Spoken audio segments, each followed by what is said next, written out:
Alrighty. Yeah, I was just saying, DZ mentioned in the comments not liking this board too much, and I think I agree. Like, it seems straightforward enough. You got thinning, draw, actions, but it's all kind of awkward and filled with nasty attacks. Yeah. But it's all pretty standard, so I don't think it's still worth it. It's still pretty decent to build. Yep. Yeah, you're definitely building. It's just going to take a while and be a bit slow. In the opening, I was actually thinking they both had 3/4. I was expecting to open Guardian Margrave.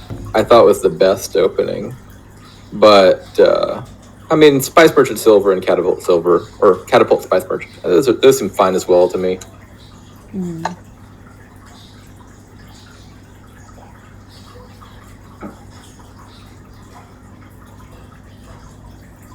Lady City actually had a pretty good draw turn 4. You know, Spice Merchant Catapult is not an opening I would expect to hit 5 too often, but they managed to spike 5 on turn 4, which is obviously very good in this kingdom. The thing I don't like about the shanty towers here is that it's really awkward because you can't draw with it.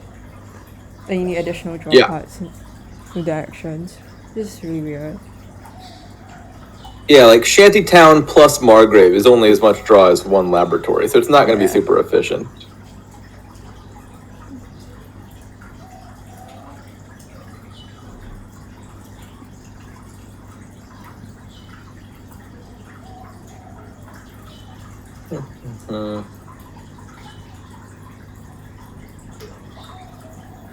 So it's looking to me like Lady City's got a bit of a lead here, which I expect is probably due in large part to the better early game luck. Getting that early Margrave is obviously pretty meaningful. Here, so they have 5? I mean, they're trashing the copper, right? So they have 5, then what would they want to get? Yeah. I was thinking spices. It seems like time to add payload, given that like they're overdrawing. They don't even need to use the nobles right now. Yeah. And so it seems silver. Why? That would make sense to me if your opponent had. I guess maybe they're worried about the catapult attack, and they really wanted a guardian. You know, Silver Guardian is going to block a catapult. I'd be more worried about that if they had like a Margrave, which they don't. Yeah. Yeah.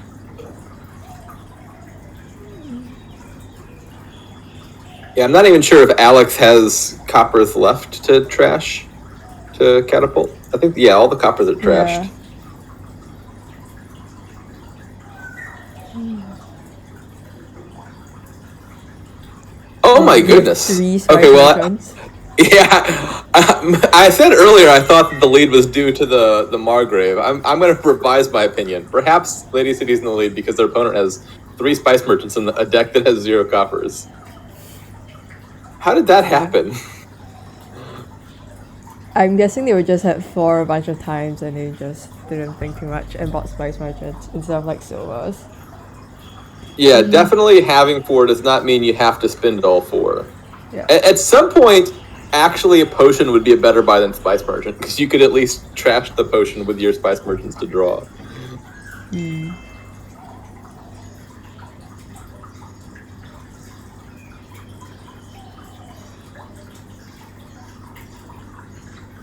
Alright, yeah, so now Lady City's got 2 Guardians in play, so they shouldn't be getting attacked again. They've already got Spice. This game looks pretty over to me.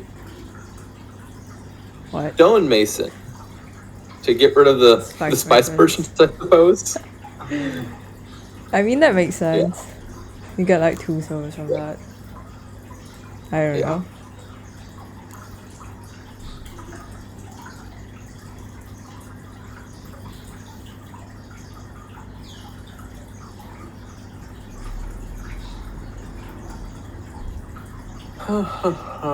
So looks like time to catapult away this last Spice. Oh wait! Oh, well. Why did we not play the catapult? I don't understand that.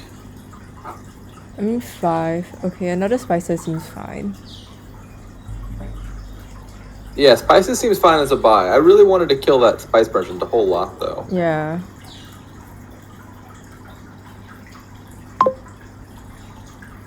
In fact, the opponent doesn't even have a Guardian down right now, so not only would it get it out of your deck, but you're giving him a curse. Yeah. I don't understand the incentive to rebuy coppers to feed to the Spice Merchant, rather than to get, like, a copper and a Spice Merchant in the deck is not actually draw. And maybe they have this misconception of, it says +2 card, +1 action, and so you think, oh, I'll buy a copper and I'll be able to use this laboratory. But it's actually just a cantrip. Like, Spice Merchant plus coppers, it's 2 cards in your hand to get 2 cards of draw. And so it's actually just breaking even on draw. You're not increasing your hand size by doing that.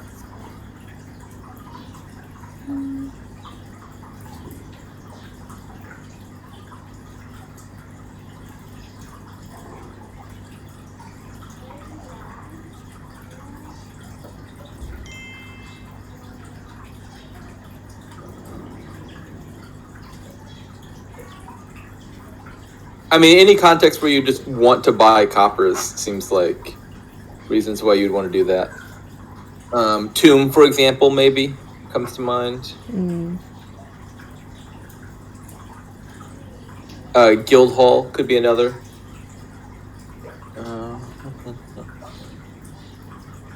Another scenario might be if you can't trash your Spice Merchant. Like if I have a Spice Merchant just sitting in my deck that's untrashable, adding a spare copper per turn turns that into a cantrip, whereas it would have just been a stop card otherwise. Yeah.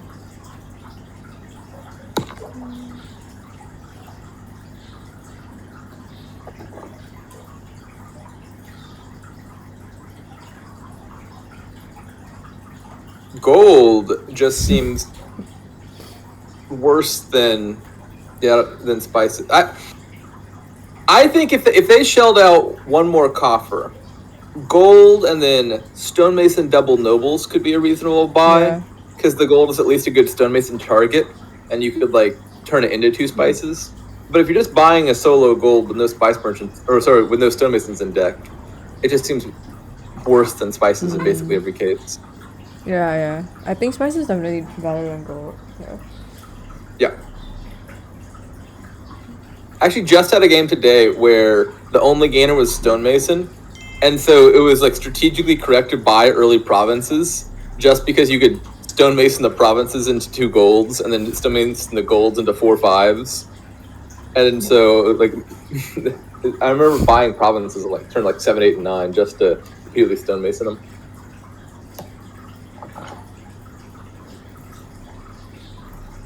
Oh, they skipped Margrave and they bought spices. Yeah, Margrave seems important, but they're also like super late to the punch because their opponent's already got Guardians down and everything. They could have had Margrave like 13 turns ago if they bought Guardian turn 1. I think Margrave is pretty important for this spot, for the draw. Like, neither of them seem to be getting enough draw here. Yep. Yeah, like, the draw is not easy to come by. I think you want, obviously, some combination of Margraves and Nobles, and you want a lot of those. Yeah, see, here you're not drawing your deck, and then you're buying more payload cards in the form of golds and silvers. That problem of not drawing your deck is not going to go away if you add more stop cards. I see that, and that tells me I want to buy more draw. I don't know, like Shantytown and then Stonemason for 2 nobles or something. Treasure's a or Nobles Margrave. What?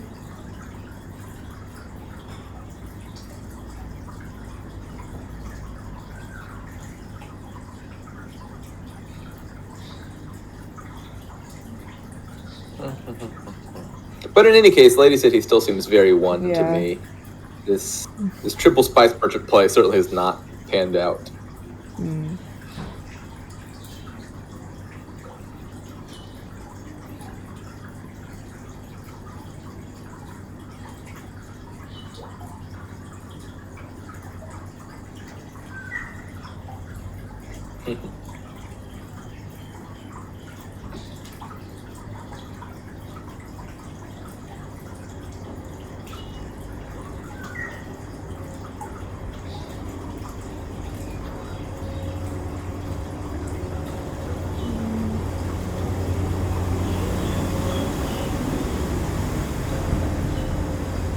$16. Ooh. Well, I'd actively want to stonemason for action cards just because I want a stonemason in my deck here. Gold is just such a... Ooh, I don't like that. I really don't like that. Yeah. If it were me, I would have gone stonemason, double nobles, probably shantytown. I would have liked another Margrave just for the draw. I'm not sure about that though. If not, 4 nobles would have also been another option. Yeah, 4 nobles sounds fine. Like Margrave, Piazza, nobles. I don't know, stonemason, double nobles, Piazza, shantytown. Yeah. Oh, they already have Piazza. So maybe like 2 Margraves and a nobles, stonemason for nobles, by Margrave. Any combination of those things. Province was not on my radar in the slightest. Yeah.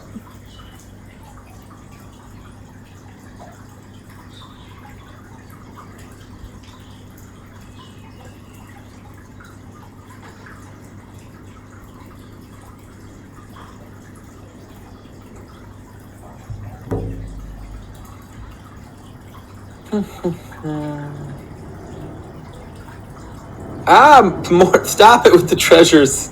Deck control first.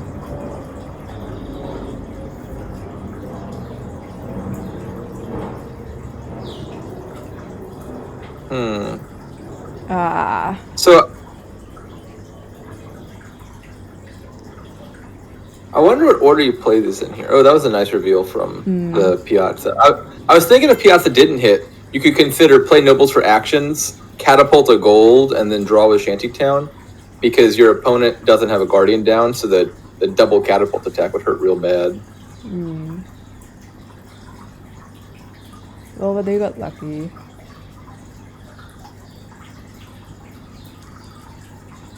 Yeah, they're actually getting remarkably close to drawing their deck for how many treasures that is.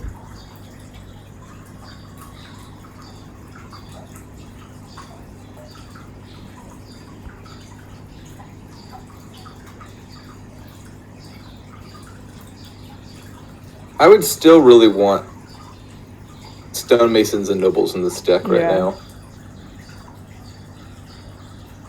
You're keeping the copper? Like, yeah, I don't get that at all. Wow.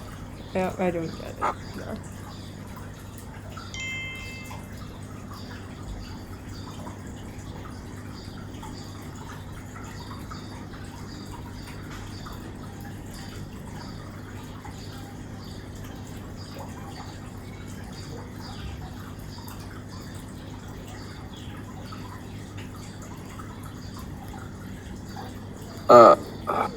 In any case, I think Lady City could still pass like 4 to 5 turns here and still be in the lead. Yeah. Pretty sure it could be more than that.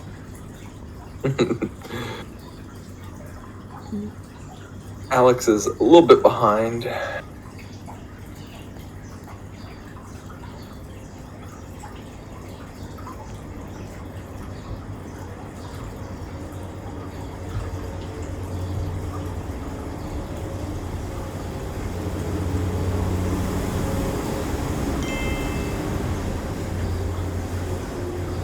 Alright, so I've checked the standings. There's not much yet, of course, because the league is still very new this season, and only 1 match has been played so far in J18 division. It was Lady City versus another opponent, and they won 5-1. So Alex, this is their first match, and Lady City's got a nice early start that I assume they want to maintain. Yep.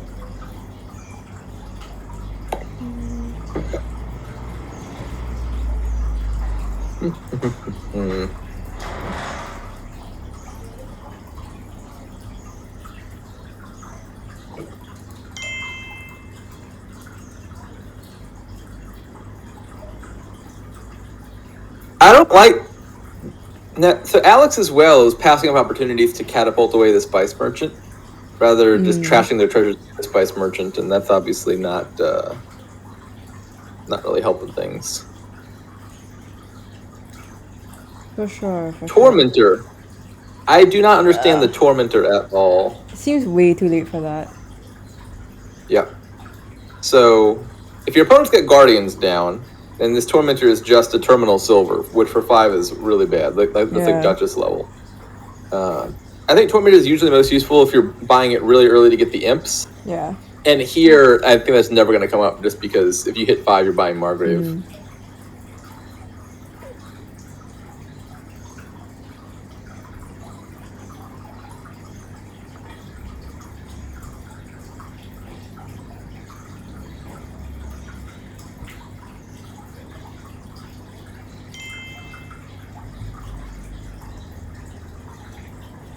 So this seems like a pretty clear, resignable position. Yeah. It has been for about 10 turns. I gather that some kid named Alex is not one for resignations because I'm looking at the points differential here. Yep.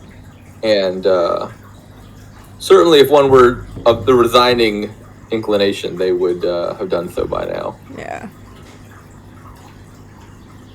I mean, All there's right. very no chance that they can even come back. There doesn't look like there's very few points left. The points gap is really large. Oh, the ball game. Okay. Yeah, so first game goes to Lady Sidhe. Yeah. And a win as player 2 as well. Okay. Oh, that was certainly a game. 20 turns on that board. Wow.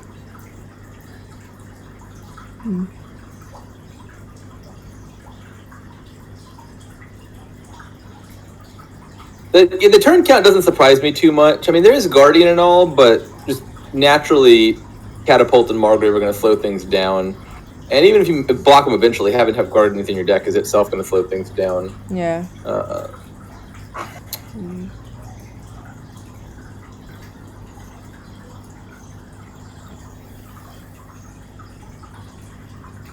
What have we here?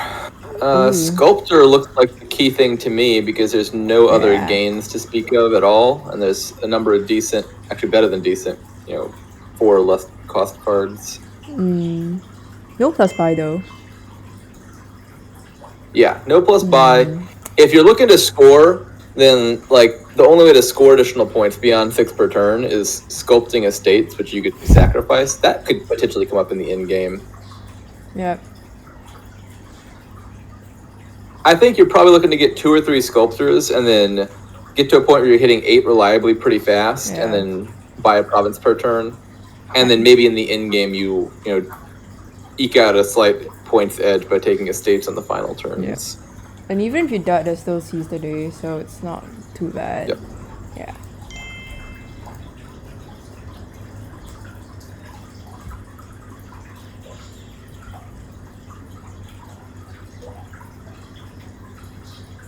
So how does one open here? I mean, so sacrifice is natural and all. You are thinning, but I was thinking the priority is to hit 5. I was thinking something like Gear.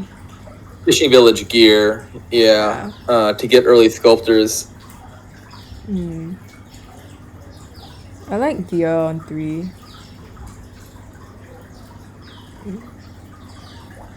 Fishing Village. Sure.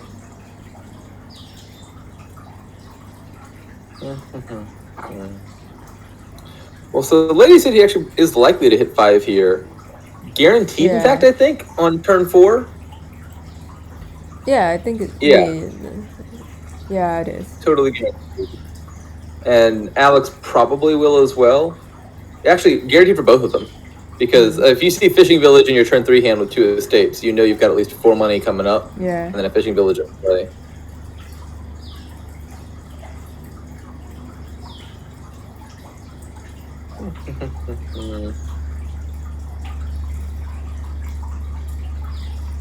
As Alex, I think it's important here to sacrifice the copper rather than the estate, because hitting 3 is a big difference over hitting 2 in this kingdom. There's nothing good for 2. Oh, well, there it went. That estate's not going anywhere. You can sacrifice it later. Now they come back. I value.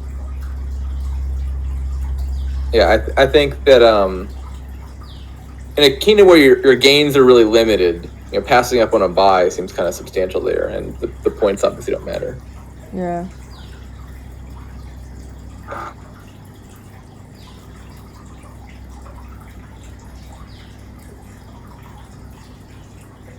I actually a sculptor for sure.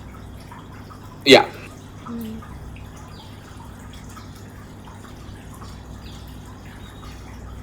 Yeah, I think Sculptor is the only 5 I'm clicking on for quite a while. If you get 3 Sculptors, you can start sculpting Gestures even. That could be a thing. Vault. I don't follow that. Vault is just like straight up worse than Gear, which is a 3-cost card. Because they both draw 2, but Vault's effect here isn't going to matter very much, and Gear's effect is great. Vault is also worse than Steward, another 3-cost card, which also can draw you 2 cards.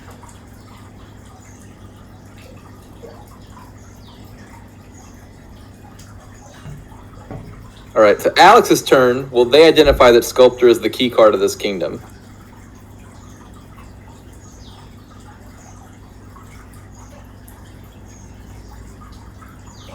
Gesture is a great card, DZ. I don't know what you're talking about.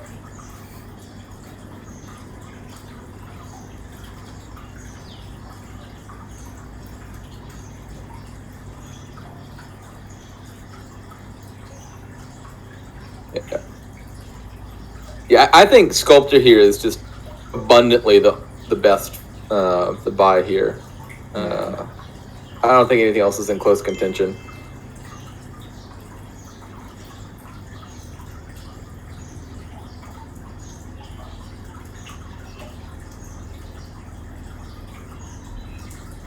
Yeah, righty. So Alex seems to be new, and I imagine the long think there was because maybe they had to check what all the 5-cost cards do. But they ultimately made the right choice, taking that Sculptor.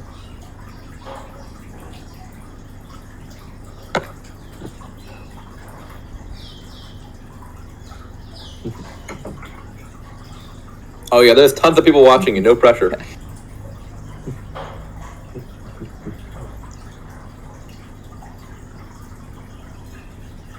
Stewart.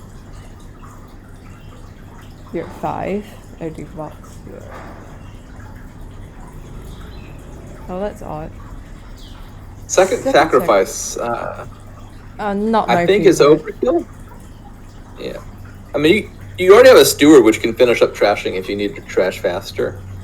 Yeah.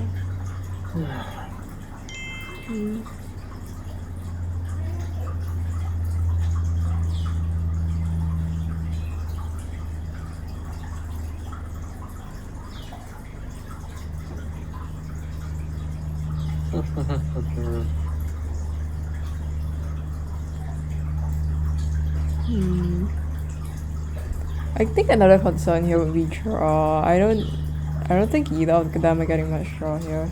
But I mean, if after they get enough Sculptors, they can get Gestures. But I want more things like Gears. Yeah. Basically, I want to get Sculptors and then to sculpt lots of Gears and fishing villages, and then you'll get plenty of draw that way. And then eventually Gestures are obviously good.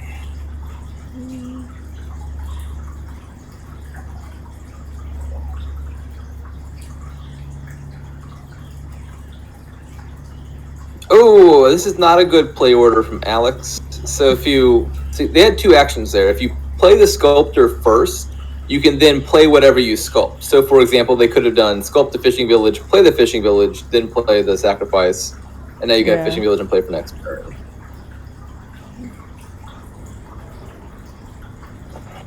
Oh no, Alex, no. We don't do that. So buying gold is never the right option. I'm getting the belly laugh right now. Yeah. There's so many better choices on this board. I don't think gold is it. Sculptor is better. Yeah, there's definitely. Yeah, so they said they're newish, so let's explain all the reasons gold is bad. This will probably take a number of turns. So first, just generally speaking, gold is not a very strong card. Part of that is the cost. It costs 6, which means if you're buying gold, you could be buying any of the 5 or 6 cost actions. And it just tends to be the case that most of these 5 and 6 cost action cards they're stronger than gold, objectively speaking. Payload you can get in other ways. Like silvers are often fine. You can buy silvers on those non-5 turns, and then you'll still have payload. Often the good action-based payload like Bridge or Horn of Plenty and stuff. So gold is weak at what it does, and it's expensive enough that it's trading off with other stuff. It's also, early in the game, it's doubly bad because usually the way you want to build your deck is you want to get deck control first. You want to make sure you're drawing your deck reliably, and then you want to add payload. Because if you get deck control and you find every card in your deck every single turn, well, then adding, a treasure then gives you, like, if you add a silver, that's $2 more every turn. Whereas if you buy the gold early, that's $3 like every third turn that you see it. And so those early golds are also sort of a misplaced priority in terms of getting payload before getting, draw and trashing it out of the way. Now here, I think, in this kingdom, gold is even worse than usual because, as we said at the outset, the big limitation in this kingdom is there's no plus buy. There's only one gainer, which is Sculptor. And so your gains are super limited, right? Every buy has to count. I want to make sure every buy is going towards something productive because I only got like one per turn to work with. Gold is giving me payload, but you can get payload for free without spending buys by just sculpting silvers or sculpting fishing villages. And so I don't want to waste a buy on payload when I can get almost as equivalently strong payload for free off of sculpture coins. I want to spend those buys on sculptors or destriers or provinces, something that I couldn't just gain in a non-buy way.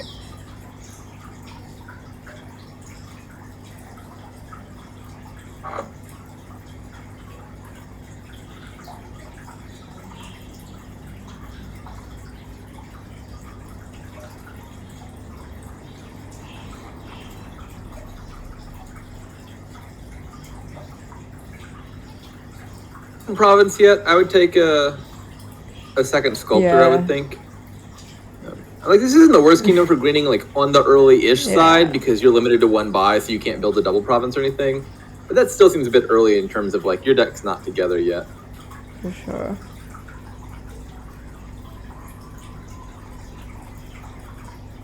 I wouldn't say I'm angry or laughing, Alex. I would just say I'm disappointed at you for not living up to your full potential.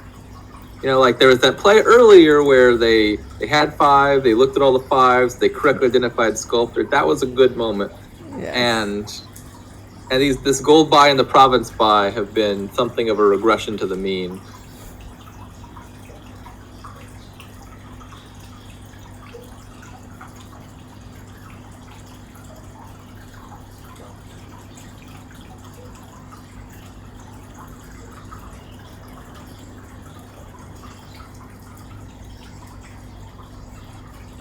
Trash 2 coppers here and buy a sculptor.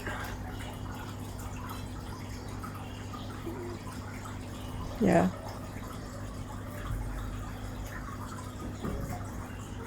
Oh no. So Lady City's problem is, of course, the lack of gains, right? Their deck is currently doing like 2 things per turn, which is playing a sacrifice and buying a card. And that's like, you got deck control, but now you've got a deck that's not doing a whole lot with that. You reach the end of your deck, and then your deck doesn't do a whole lot. And so the imminent priority is increasing the amount of things your deck can do here, which the only way to do that in this kingdom is with a sculptor. Yeah.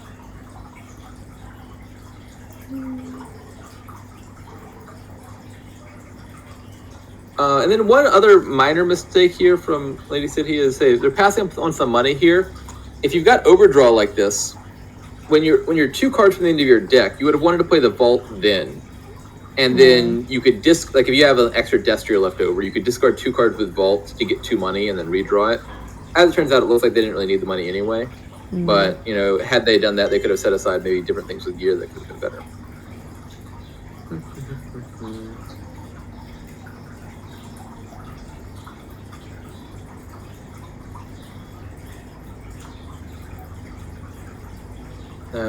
I would still take a sculptor here, honestly. Still seems like the best thing for the deck.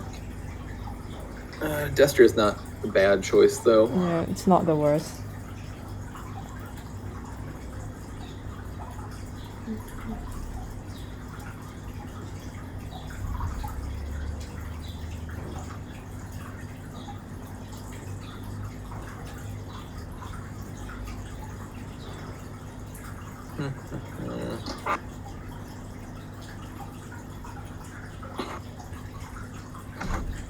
Yeah, I think Alex looks to be in a winning position here.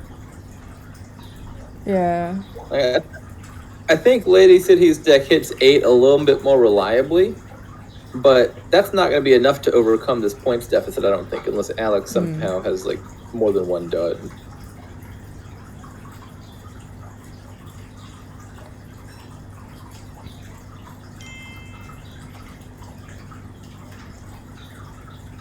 Seize the Day actually isn't going to be like a super significant thing here, because, so like consider Lady Sidhe's deck, for example. Seize the Day gets you an extra turn to buy something, but you passed up buying something the turn that you bought Seize the Day. And so it's actually not increasing your score at all. Like, the only thing Seize the Day would help with is if you hit 4, like you hit 4, 5, 6, or 7, and wanted to make sure that turn was Province, you could buy Seize and get a second shot at hitting Province.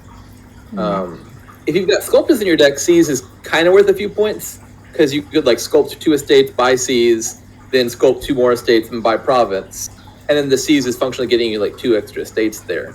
But with no Sculptors in one deck and one in the other, Seize the Day is actually not going to be worth a whole lot of points here.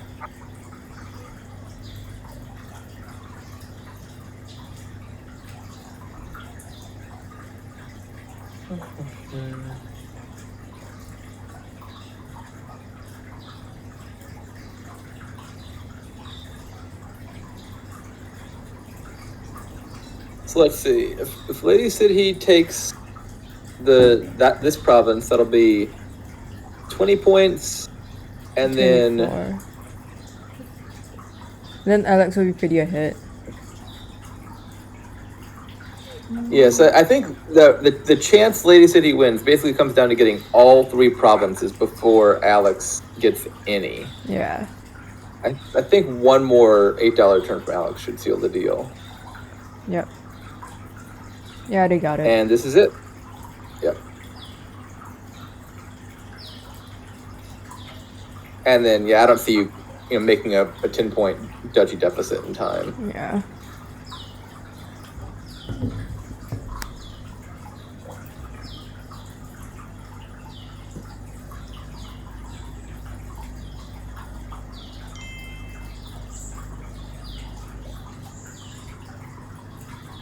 Sculptor is a good card.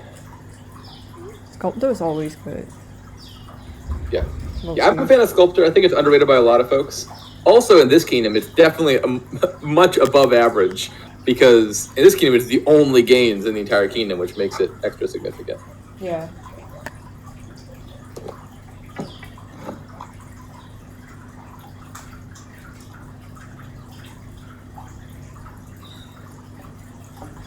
I think mid-level players, I would say, underrate Sculptor and TC.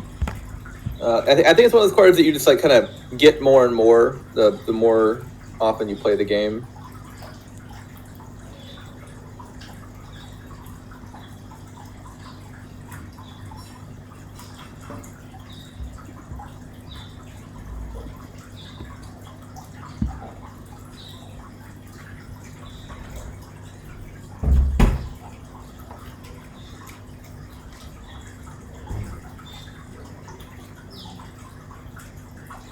Yeah, I don't think there's any reasonable win condition here. Like, Alex would have to miss 5 a bunch of times.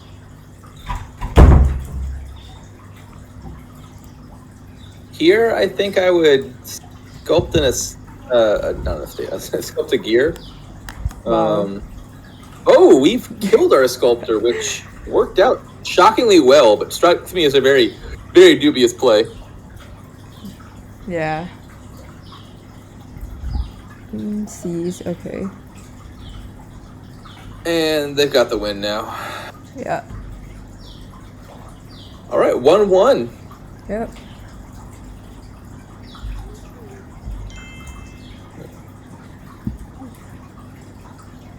Alex already doing better than Jan Nepomniachtchi's doing in the World Chess Championship at the moment.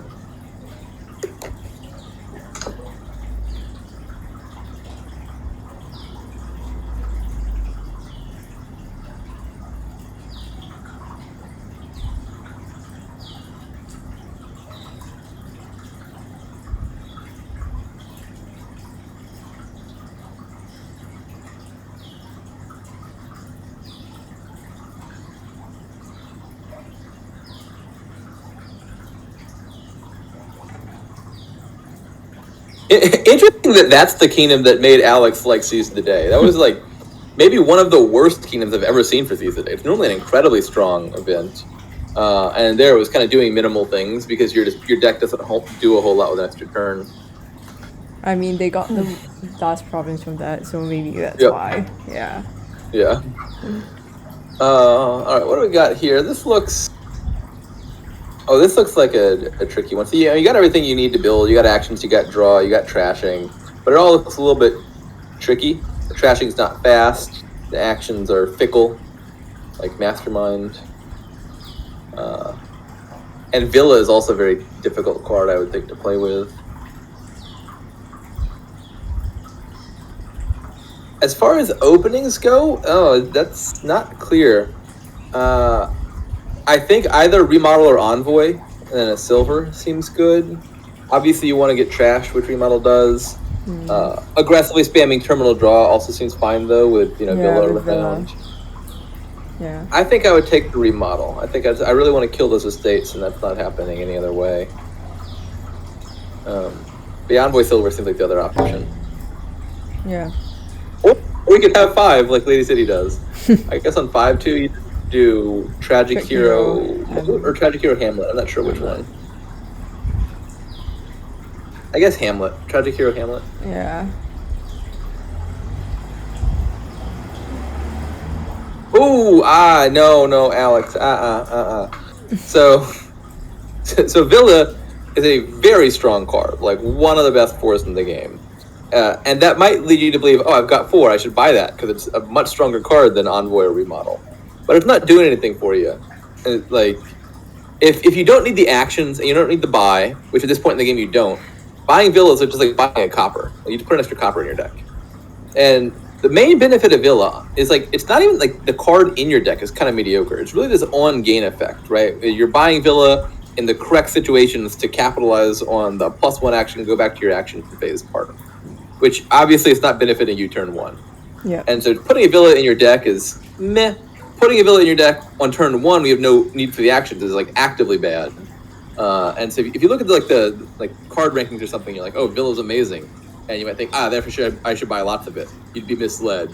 Villa is amazing because of the situational things you do when you make use of its on gain in the right context.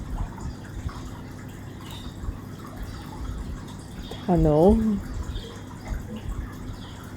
I don't like the tunnel at all. I think, like, you've identified a thing that I think will eventually come up in this kingdom, which is once you got deck control, I think throwing in a tunnel is a reasonable way to then ramp up your payload really fast, right? Like, you got a few Hamlets by that point, you discard tunnel 2 or 3 times per turn, you had a bunch of golds, and you're, already in a good shape for provincing. But if you're doing that early, then you're not going to get deck control reliably. Right? Tunnel's a stop card, every gold you add is a stop card, your deck's not coming together if you focus on tunnels first. This goes back to the general issue with buying gold as well, is you want to make sure your deck is under control, that you're reliably drawing it every single turn. And then adding a tunnel is going to be great. But if you add tunnel first, well, the deck's not coming together at any reasonable speed. Lady said he follows suit, which I think is a mistake. I mean, like, now they're kind of getting punished for the tunnel. Yep.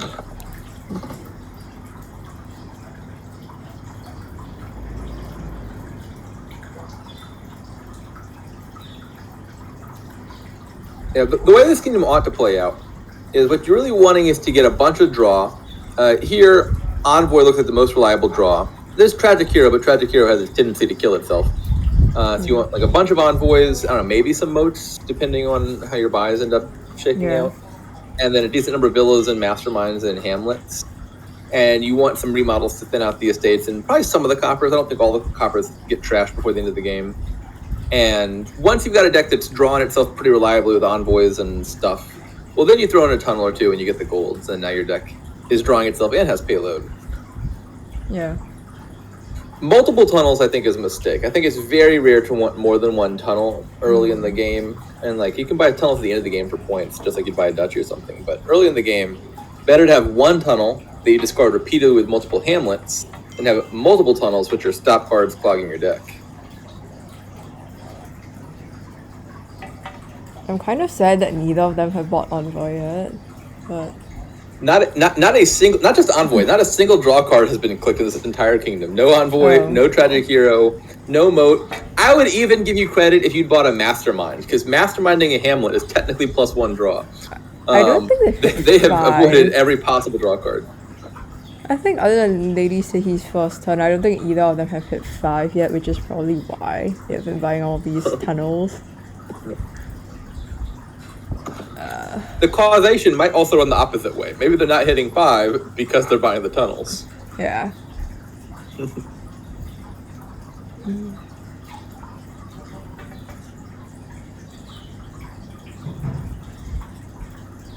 Moat, I would think, is the best thing to buy in this situation. You've got an abundance of villages and a severe lack of draw. And there's only one card you can afford right now, which is Moat. Nope, more tunnels. Oh well.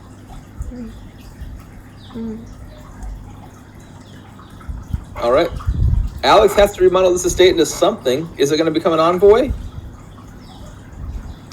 The first draw card of the game could be acquired right here.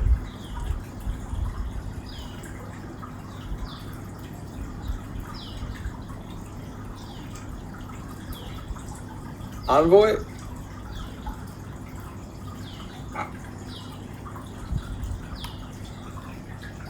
You can do it, Alex. I believe in you. No! Oh. Your deck is full of golds. Why do you need more treasures? Oh, I mean they hit 5. So now they can buy Tragic Hero? Yeah.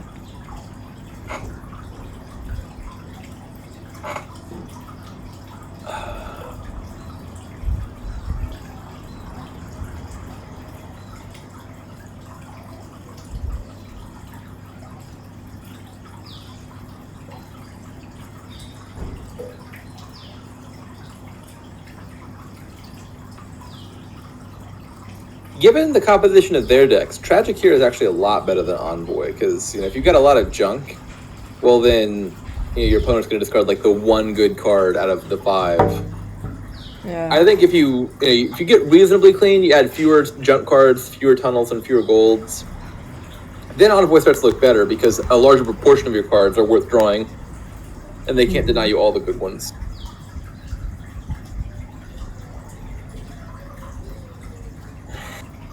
They bought Mastermind, which we said we'll count that. I'll count that as the first draw card of the game. It's not a lot of draw. An incredibly weak draw, but it is technically draw.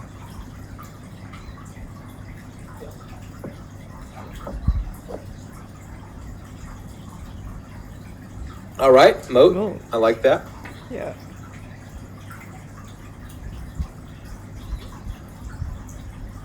Ladies hit Estate into Envoy. Let's go. Oh, you don't need more villages. You don't have any terminals in your hand. Why do you need villages? No, not silver either. Well, Lady Sidhe sure looks really sad. Yep. I mean, at least they're getting votes Moat. now. Yeah, Moat is definitely better than nothing. Now note, if you build a deck that's just Hamlets and Moats, you're actually not net drawing, because Hamlet is essentially +1 action, -1 card. So you have to discard to get the plus action. Moat's like +1 card, -1 action. You put those two together, you're actually not getting anywhere. Now you put those in there and you add in Masterminds, and you Mastermind the Moats, you Mastermind the Hamlets, now you got net draw out of that whole interaction. And having Hamlets and Moats is good in terms of just like you got envoys around. It's stuff that your envoy can draw that it's happy to draw. Yeah. But it'd be hard to draw your deck with just Hamlets and Moats. Once your deck was 5 cards worth of stop cards. Also, Alex just bought a gold. Alex, no, we talked about this. We didn't realize we talked about this, so fair enough. But we did talk about this last game. Like worst case scenario, if for some reason you desperately wanted a gold, and I don't know why you would, your deck is full of tunnels, it is drowning in golds. But if you wanted to buy a gold, you could just buy Tragic Hero, which is all the upsides of getting a gold, and also +3 cards and +1 buy, and then you let it pop itself to gain a gold that way.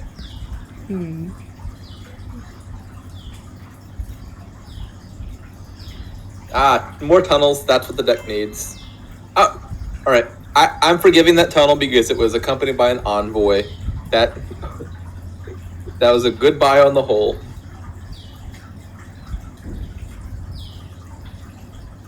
So this mastermind predictably turned out very badly because we put it in a deck that had far too many treasures and far too few action cards.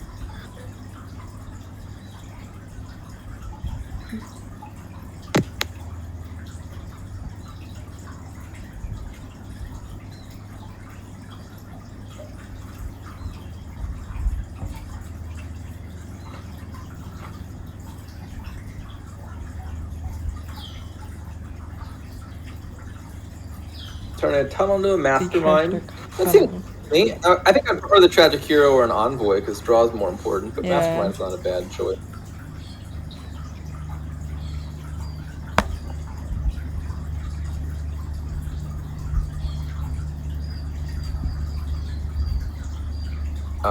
Resist the urge, Alex. I know you've got 6, but you don't have to spend all 6. Look at those nice $5 action cards. Yeah. Okay. There we go. We're learning. Baby steps.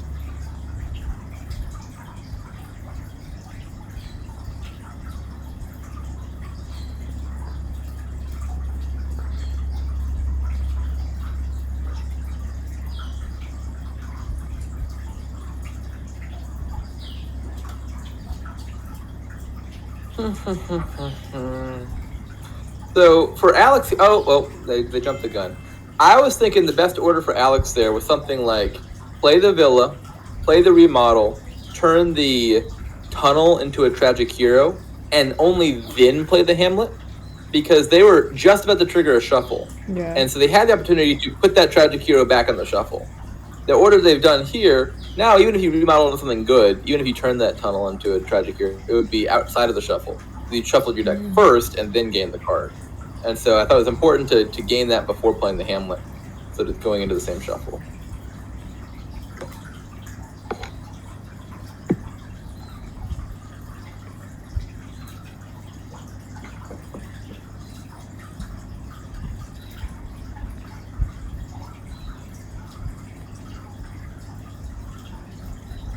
So we're not super far from seeing a 3-pile on tunnels and villas. Yeah. But I think it would still take a while. Neither of their decks are generating a lot of money because none of them are drawing. Yeah. Yeah, I think if you put this game in front of 2 experienced players, this could last anywhere between 9 and 12 turns, depending on the draws and whether they're mirroring their strategies. Yeah. I think Halo Indy's estimate of 10 is not unreasonable, but it's hard to give a precise number because a lot of the turn count often depends on exactly how the game goes. One player gets lead, it's easier to pile out. Maybe both players are kind of tied. Maybe that they keep taking points leads for a few turns, and that slows the game down. Yeah. Oh, not province. That was not what I was thinking of. Yep. I was honestly thinking double envoy, but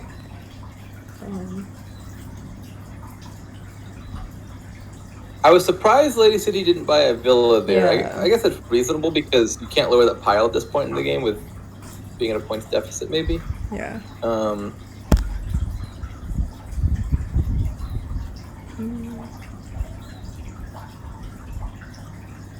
More provinces. Wow. Yes, I think we passed the point of no return on accomplishing deck control here. Now it's just mad dash for points. So as Alex here, I wouldn't buy additional provinces even if I could. I'm looking at the tunnel and villa pile. I want to take 4 more points off of tunnel and then try to empty villas before my opponent can get 24 points. Yeah. Seems like the main goal here. In fact, I think I'll just buy an estate here because your deck is 27 cards thick. There's almost no draw cards in there. You're not getting back around to whatever card you buy before the game ends, so you might as well make it a points card. His mastermind whiffs once again. Ooh, that remodel looks like a incredibly desirable target for the second mastermind. Yeah. Turn. Oh no, we didn't. We didn't want to remodel. I thought we wanted to remodel all the golden provinces. Yeah. I mean, he gets to do it we now. found a second remodel anyway. Yeah.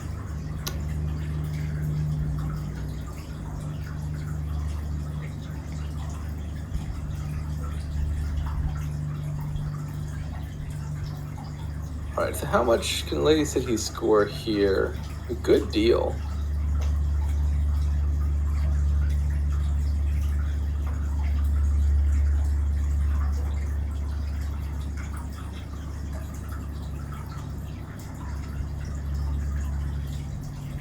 Well, we pretty much caught up on the points though.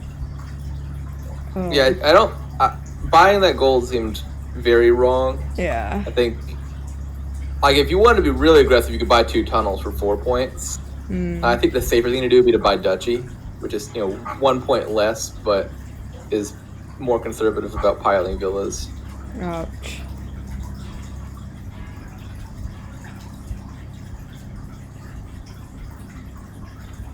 Two tunnels here in a heartbeat.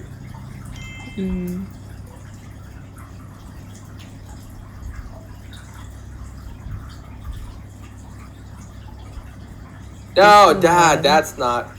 A Distant Lands is not a bad card in the abstract, but your deck is like the opposite of deck control. It is the most uncontrolled deck, full of treacherous. There's a very high chance this game ends before you ever draw back around to that Distant Lands and get a chance to play it. Yeah. It's also not lowering piles. Like, as Alex, neither of these decks is great, but your deck has 8 more points in it right now, and so you really want to accelerate the end of the game as much as you can. And Distant Lands is not lowering a relevant pile. 2 tunnels is nice because there's tunnels, villas, and hamlets are an imminent 3 pile, and you want to get closer to that ending. I think Lady City might be back in the lead here after these last 2 turns. Yeah, I think like Alex's deck is not better for the long game.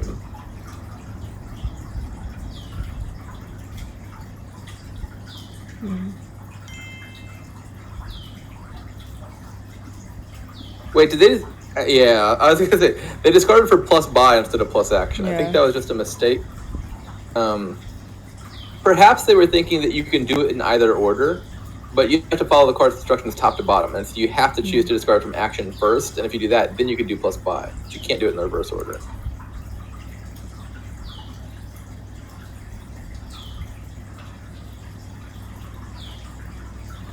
So, yeah, Alex's confusion. The UI is working correctly. What happened is you discarded for the second of Hamlet's 2 options first, which means you can't then go back and do the first one. You can do both as long as you do actions first.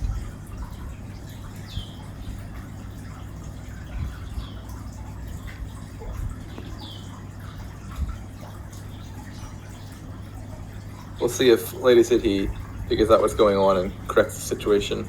Yeah.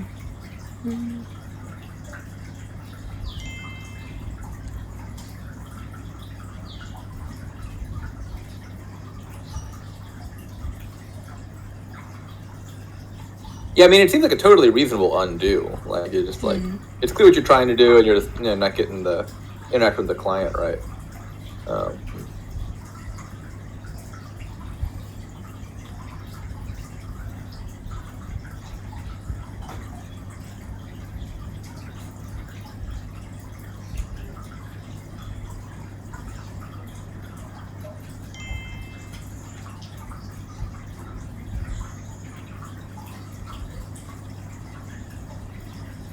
This might be a error of communication, but I don't think they're actually undoing a draw here. I think it might look like that because Lady City doesn't see any decision getting resolved, but it's one of those like decisions that Alex would see and wouldn't show up in the log of like you chose like discard for plus buy, and then it's waiting for you to choose a card to discard for plus buy, and you're undoing that, and like the log's not going to say Alex has chosen to discard for plus buy, and so it looks like they're undoing a draw that they don't.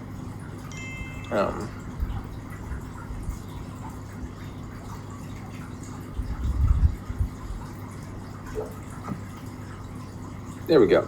Yeah.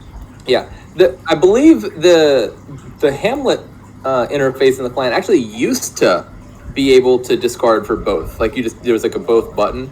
Yeah. It was something different like a year or two back, and I think maybe it changed around the time of Menagerie. My guess is one of the Menagerie cards, I don't know, Snowy Village or something, like affects which order. It makes the order matter a lot, and so they had to change the order.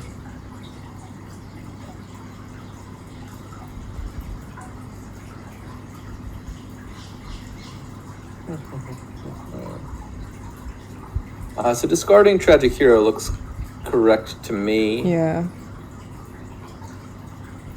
And that happened.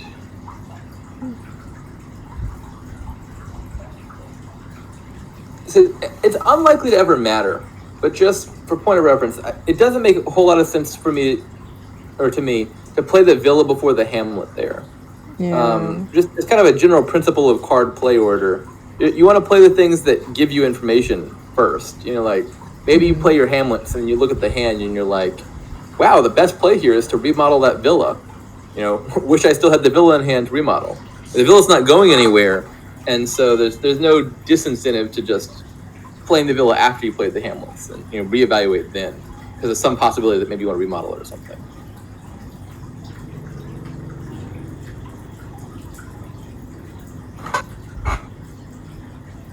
What? Oh. I don't like the province buy, so now Lady City just has to hit 8 to win. Yeah.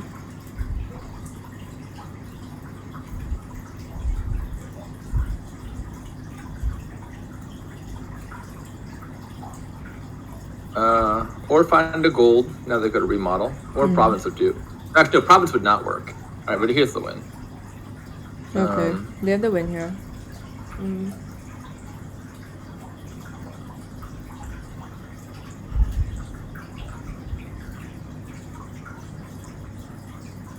Gotta get one last goal, just roll time's sake.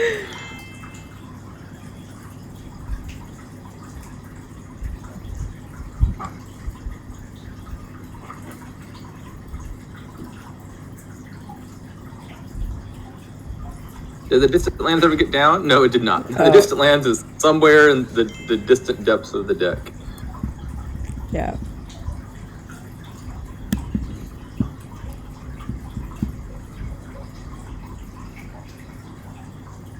I thought Alex had the early lead there, but I don't know. They didn't get enough draw, and then they couldn't end the game. Yeah, I think there was a point in the mid game there where Alex seemed to have a clear lead. Basically, right when that Villa pile was at 3 and the tunnels were at 2, they had a big points lead. If they had just focused on piling out those piles, I think they would have been able to do that before Lady City could catch up. Yeah. More Sculptor. Okay. This is a kingdom I would expect them to actually play closer to correct. Because this one looks pretty money-ish to me, all things considered. There's no trashing, there's no villages, and the draw is pretty minimal. It's just imp and moat. And so this is just big money. Yeah. Now, normally, I would think, just flooding your deck with silvers, which both Lucky Coin and Sculptor allow, is going to be the right play here as far as money strategies go. Lucky Coin is a good money card, as is Sculptor. This kingdom does have an interesting wrinkle to it, though, which is it's got Colony and Platinum in it. And, filling your deck with silvers is a good way to hit 8 reliably, because a deck full of silvers, your average hand is going to have 10 in it. That's not a good way to hit 10 reliably. Sorry, not 10, 11 reliably for Colony. And so maybe you don't want to just spam silvers as much. Maybe you want to focus more on markets and then Platina.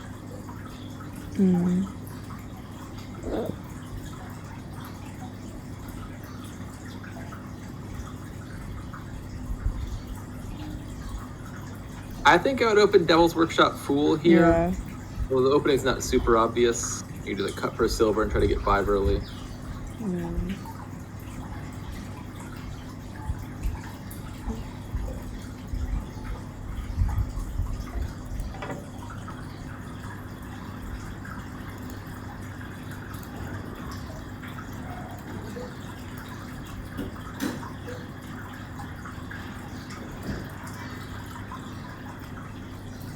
think I like Devil's Workshop Silver super much. It's not like bad or anything. Like both of those are reasonable cards. The reason I was saying like Devil's Workshop and Fool or Cut Purse and Silver is because I feel like those are the pairings that naturally go well with each other. Cut Purse and Fool. Well, if you see them in the same hand, you're kind of sad because you can't play them both unless you get Field's Gift. And then Devil's Workshop Silver, I think, is kind of awkward because you're probably not hitting 5, and then you're getting just like the generic Workshop effect out of Devil's Workshop, which is kind of boring. With Fool Devil's Workshop, maybe you play the Fool and then you get a gold off of Devil's Workshop, maybe you gain multiple things and get an Imp. But I think here you're likely to get this awkward middle ground of gaining like 2 4 costs and like Keenan where I'm not really desperate to get a lot of 4 costs. Like I would just pass here, I think, and take 1 gold over 2 silvers. I also don't really like the Talisman game. Yeah, I concur with that. Talisman is good if you want a bunch of cards that cost 4 or less. But like I was just saying, I don't want a bunch of cards that cost 4 or less. This is a nice time to get Sky's Gift. Yeah.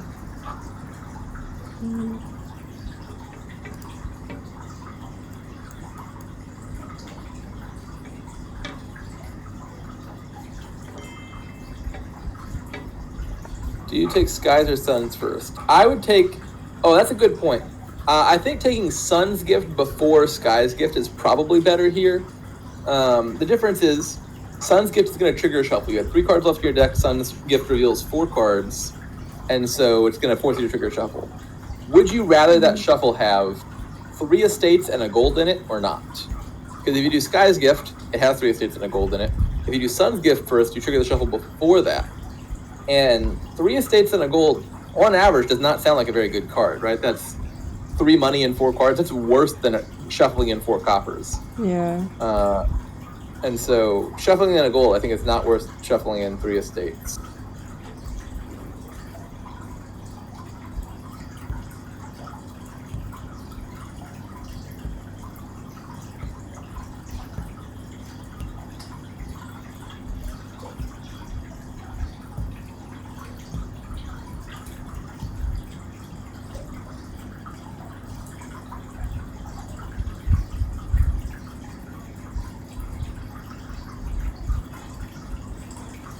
Sculptor or Market?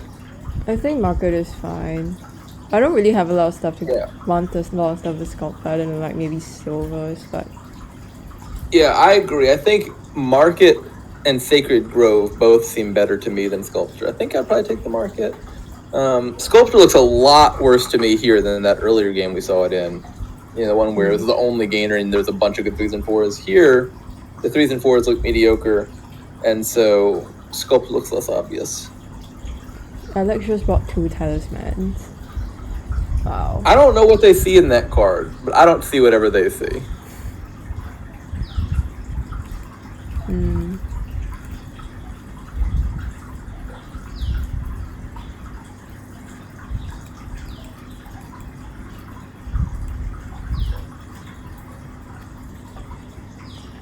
Yeah, they should have discarded the Market. I missed something here. Oh, I see. They drew the Market dead and then didn't discard it. Yeah, that just seems like a mistake. So they missed 5 here by their own doing.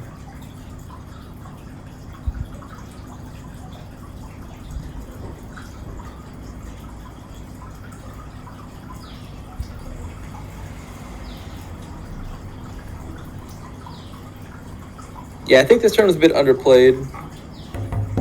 Yeah.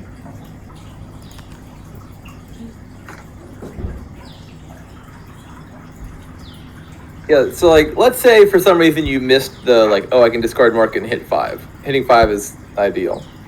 I think the next best scenario would be discard for Earth's Gift and gain something, and then you can use your Devil's Workshop to gain an Imp. And Imp sounds like a good card to have a copy or 2 of in this deck. It's like a laboratory.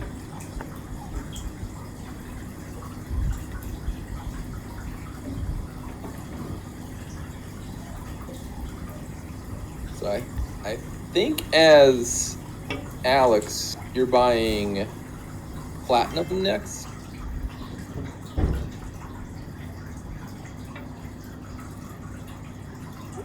Yeah. I think platinum is better than 2 times growth. I agree with that. And they can trash a copper here and still be able to afford it. And they can top deck a wisp. So here, make sure you resolve Swamp's Gift before Moon's Gift, so you can use Moon's Gift to top deck the Will-O-Wisp. The Flame's Gift can be done in any order.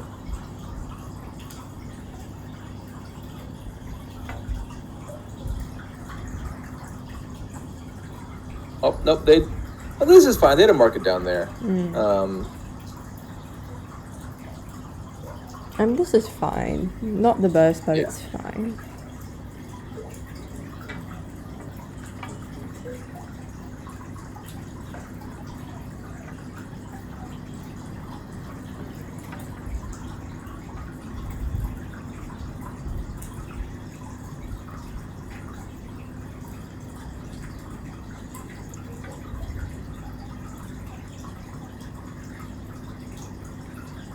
I don't think idle is better than just more markets. You know, idle a lot of the time is just going to be a silver, and silver's not a great card for getting to 11. Yeah. And they don't have there isn't a lot of draw on those spots, so it's not like they're ever gonna collide with 2 idols. That's all. Right, you have to get real lucky.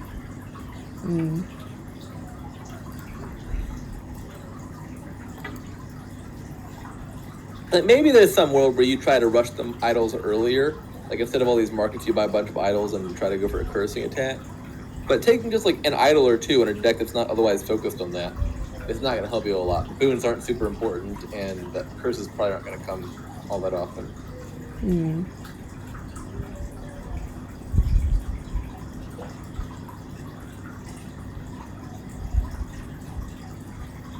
They got an imp.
Cool.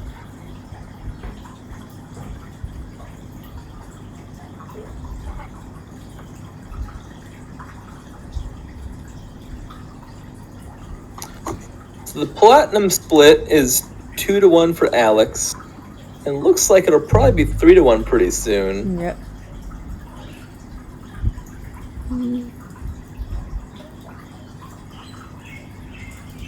I guess that puts Alex in the lead here.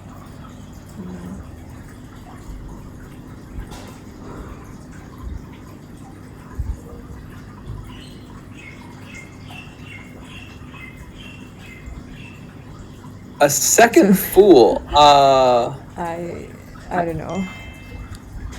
I don't follow that. I think these decks are starting to look pretty over terminals.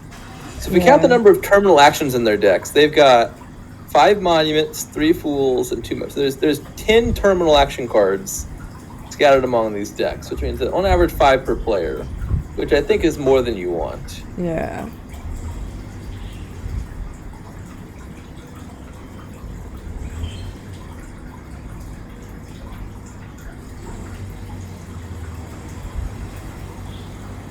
Oh wait, is this about to be like 4-0 for second player? Oh. Yeah. I think that's right, because yeah, if Alex wins here, this will be the 4th game in a row that player 2 wins.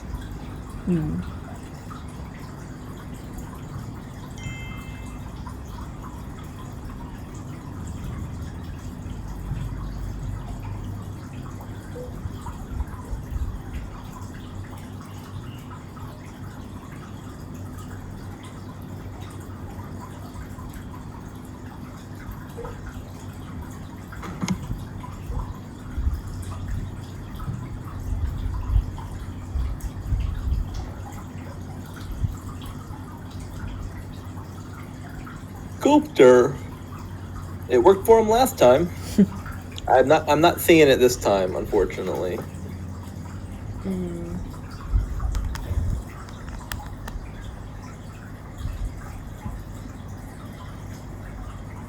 Ooh, that's a nice draw. Wow. They collide their only 2 idols and hit 11. That is marvelously helpful. Ooh, more than 11. Yeah, 12 in fact.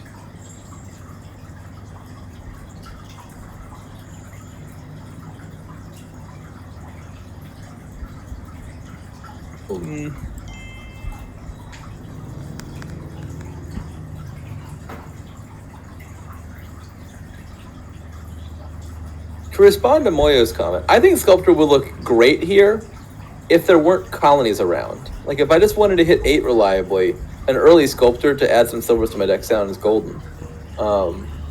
In this kingdom, I'm less jazzed about it because I want, like, a deck that's got a few high-value treasures, like a few platina, rather than a bunch of silvers, because I'm not expecting a deck with a bunch of silvers to hit 11 very frequently.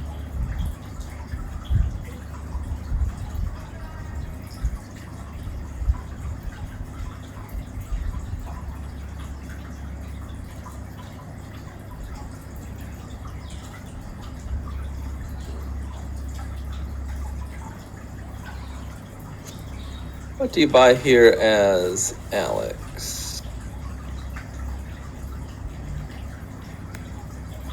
I was trying to see whether Annex was going to be good there. Like if they had any other platinums in the discard, but it looks like they didn't.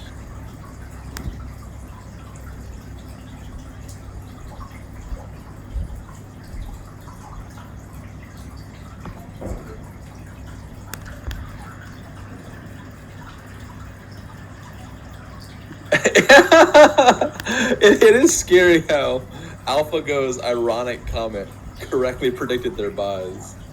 I don't understand why 4 fools are gone from the pile. I'm not going to try to understand.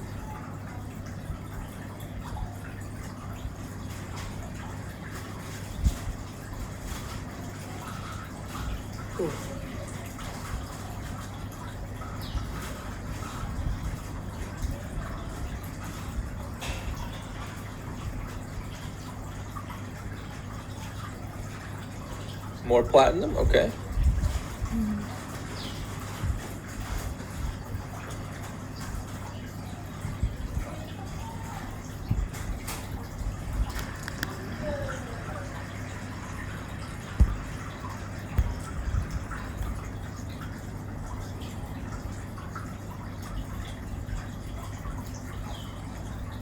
And here we see the problem being over terminal.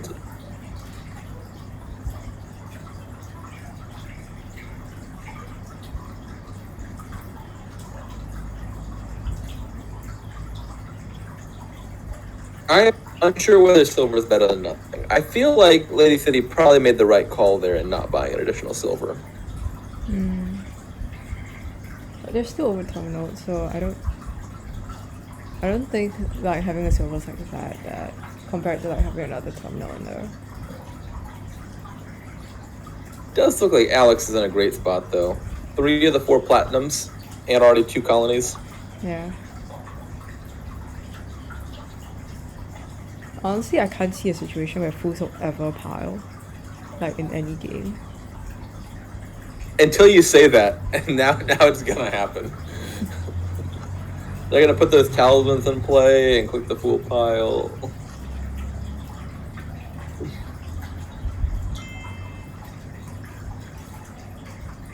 Annex, ooh. Huh.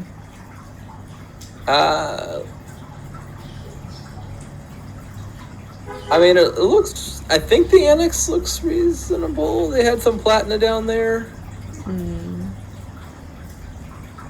Oh, never mind. I missed the part where they took 7 debt to do that. Now I'm less sold on this annex.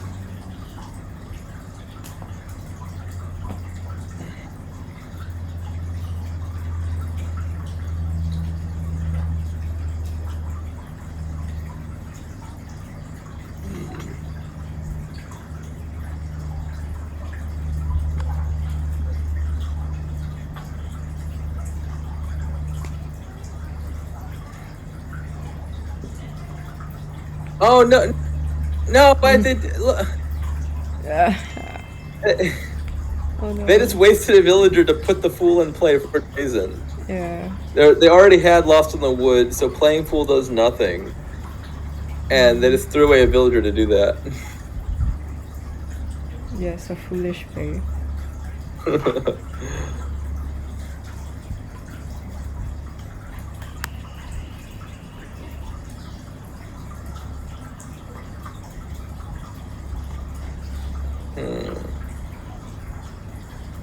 So we've seen C's gift already. The other thing to consider here for Lady... Oh, we haven't resolved it yet, though. So you've got... What? I think they forgot about C's gift. There's no reason to draw this monument dead. Yeah. You should have left a treasure on the top to draw. They could have been hitting 8 here.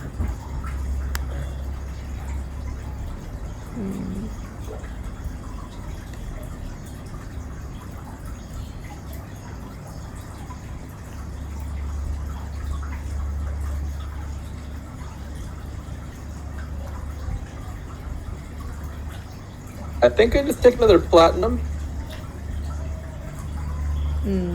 Yeah. I don't think we're at the point yet where you want to consider provinces, but maybe after this next shuffle, so in like 2 turns, might be a good time to start thinking about provincing on 11 turns.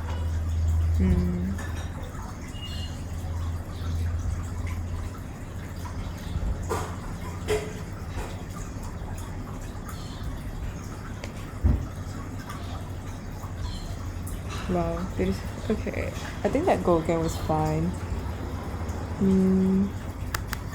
I do agree with the chat about the idle order. Usually I think it's better to play idle before the rest of your treasures rather than after. Because, you know, Earth's Gift, which might want you to have a copper to discard. There's Flame's Gift, which you might want to trash something with. Wind's Gift, you might want to discard the coppers because you do higher value treasures. In general, I think that there's more upside to doing idols first and then other treasures in the reverse.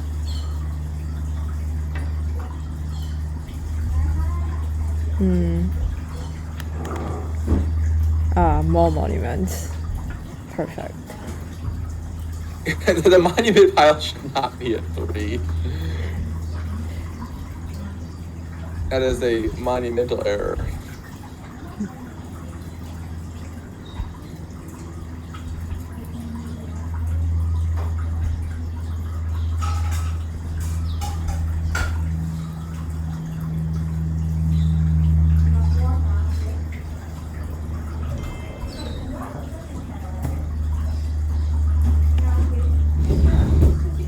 I discovered both Devil's Workshop and Fool here. at this point in the game, the gains from Devil's Workshop are not worth the hassle of keeping it around. They discarded neither, which is weird to me. Wouldn't you at least discard two? Like, since you already have lost in the words. I don't know.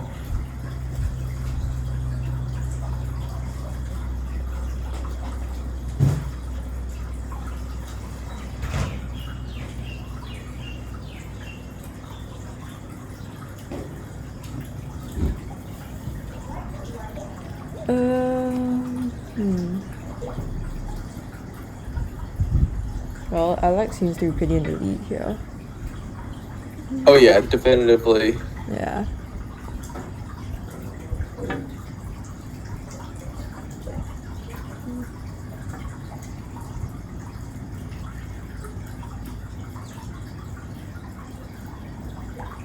Yep. This is looking quite. Even if Lady Sidhe just got 3 colonies in a row and Alex got none, that would not be enough. Yeah. At this point.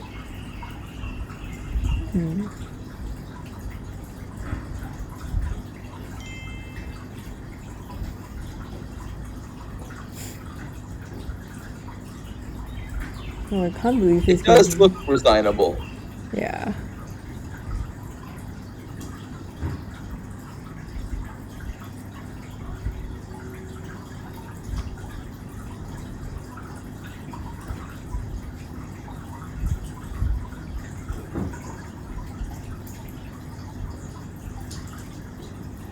At this point in the game, I would buy Province over Platinum, even if you managed to hit 9. Which they did, so it's irrelevant anyway.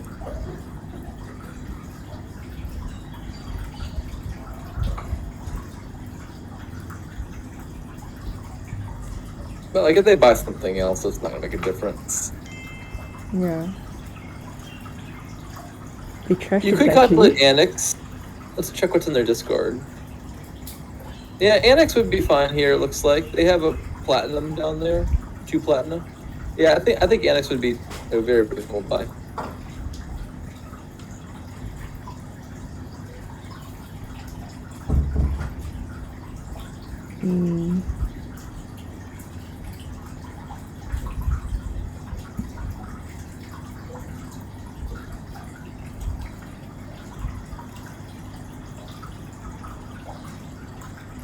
It's hard to say what Lady said he should do because the position just seems totally lost no matter what you do. There's not really like a way back in this.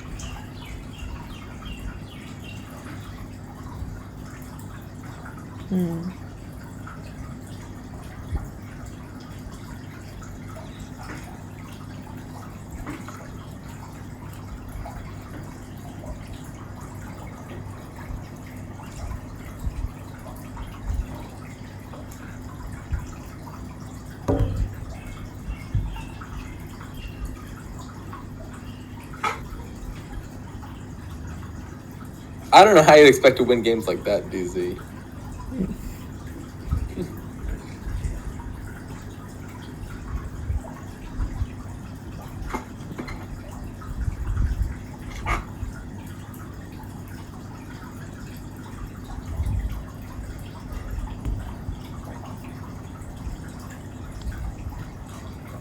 All right, 1 colony to go. Can he said he overcome a 29-point deficit? I have a suspicion about the answer.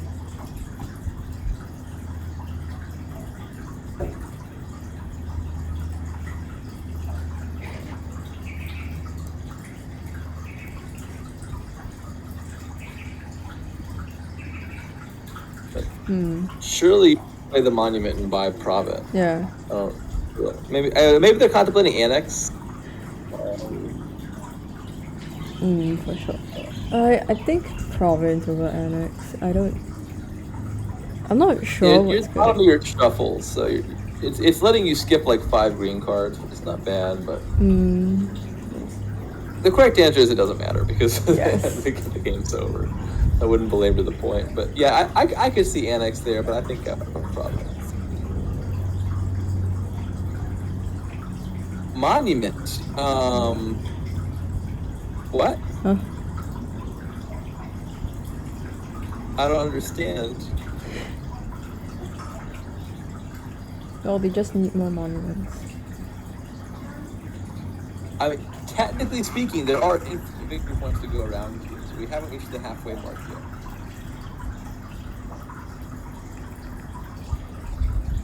Yeah, maybe it was just a misclick. Maybe they're going to click annex.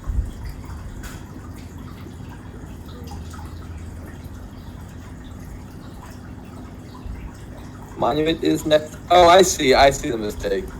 I think they thought they clicked butterfly on Fool, and they clicked it normally. That makes more sense.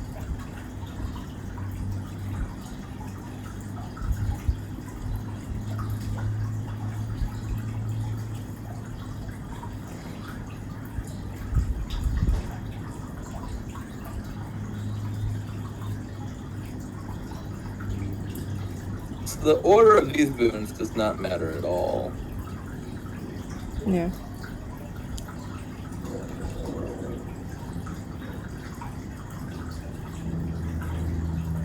They discarded the silvers but topped back the Devil's Workshop.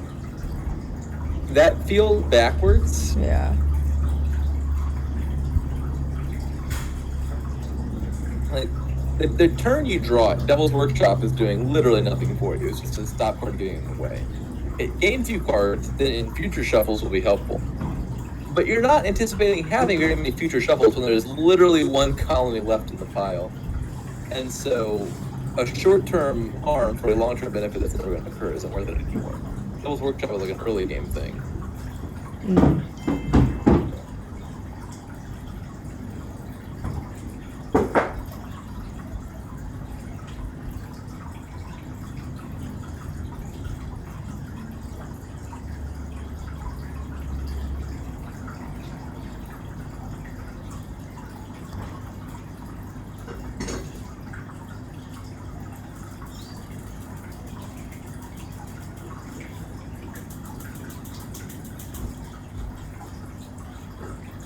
What happened? They could just fight the last colony here. It doesn't matter. Yeah. Nope, we're fighting to the bitter end. Alright. Can Alex draw a platinum from this 56 card deck? We can hope. Oh. This is the exact worst time to get Moon's Gift. That'd be an amazing moon at the bottom of the shuffle where you can top take a platinum. But no such luck.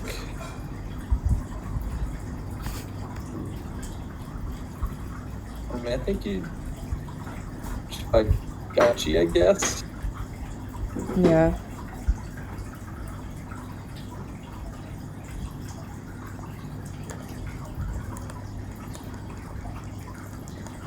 Yeah, I guess at this point I actually would take a monument just for the pile pressure of piling markets, monuments, and duchies. If I somehow fail to hit 8, I can just repeatedly annex the duchies.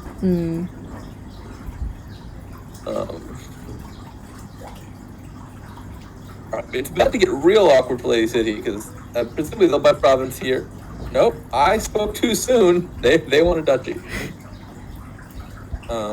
Even an estate power could work. Yep. If that were fields or forests. Yeah. Well, I guess it couldn't be fields because they already have fields, but you could hope.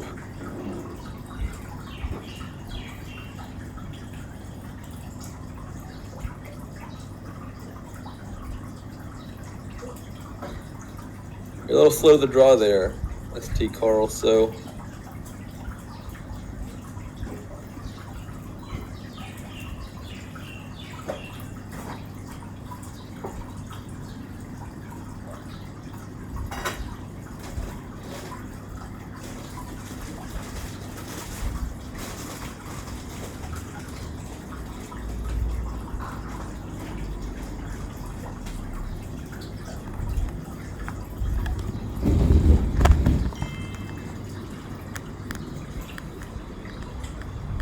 That is funny.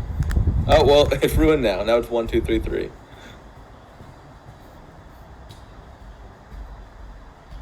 Yeah, just duchy. All right, here we go. Here we go. Finally. Will Lady Sidhe buy the last colony before Alex gets to buy the last colony?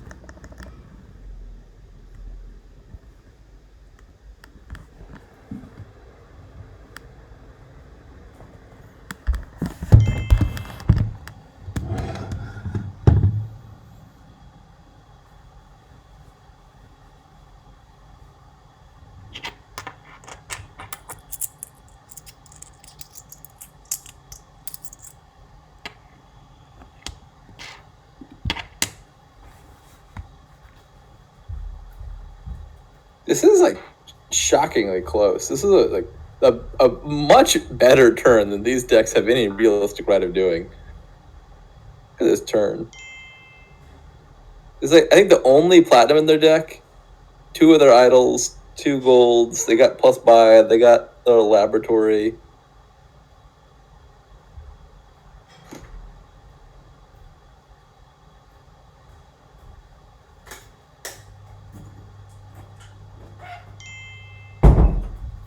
Yeah, so they had a losing tie there if they bought Annex.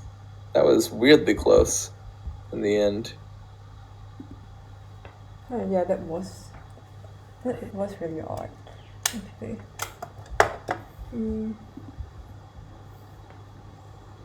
All right, so 2-2. Yep.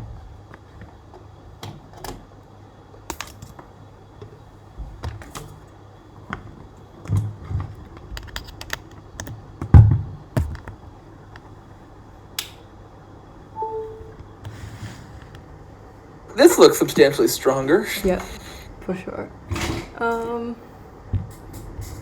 Bounty Hunter looks good. Let's draw. Plus buy. Oh. Yeah, I think you got to make a decision here about how you're drawing.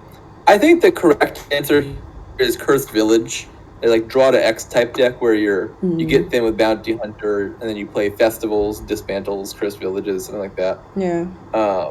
You could reasonably consider just standard draw like Mountain Village plus Nobles would not be bad. You could even do Apothecary and Dungeon, like discard your copper of the dungeon, draw back up with Apothecary. Like that's a thing. I think Cursed Village should win out versus those two, but like there's a lot of choices for how you draw here. Yeah. Giant's deck sounds interesting, but I wouldn't go for it. I know. Yeah, Giant's a really weak card. I mean, I could see it coming up here just because, like, if you're playing with Cursed Villages anyway, you want to throw in some action-based payload, and maybe you say, like, why not a Giant or two? But even if it comes up, I don't think it's a significant card. I do not like the Dismantle. Yeah, strongly agreed. I think Lady Sidhe's open here is miles better. Bounty Hunter, phenomenal early game card. So it's it's thinning a card and giving you 3, which lets you hit price points. That's like everything you can want to open. And it's non-terminal. Not that the non-terminal aspect matters here, but like if you wanted to open with a terminal 3-cost card, you could do that. Yeah. That early game like gets you to like 5 or 6 really fast. It gets your stuff out of your deck. That's wonderful. Dismantle, by contrast, well, if you play it to trash a copper, it's terminal. It gives you no benefit whatsoever. If you play it to trash an estate, you're not even thinning your deck because you're required to gain a copper off of that estate or a curse if you wanted that for some reason, and a gold. So you turn 1 stop card into 2 stop cards, and you got no money off of it, so you're not hitting 5 that turn for sure. Yeah.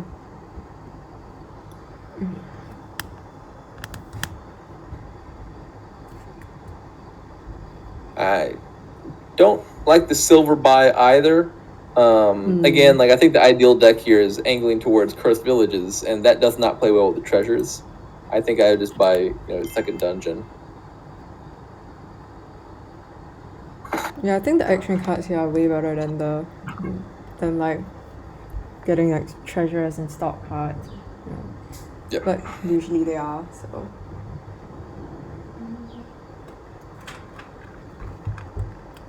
I don't love the Nobles. That feels like a case of I had 6, so I had to buy a 6-cost card. The Nobles I don't think is doing as much for you as a second Cursed Village or Market or Festival. Yeah.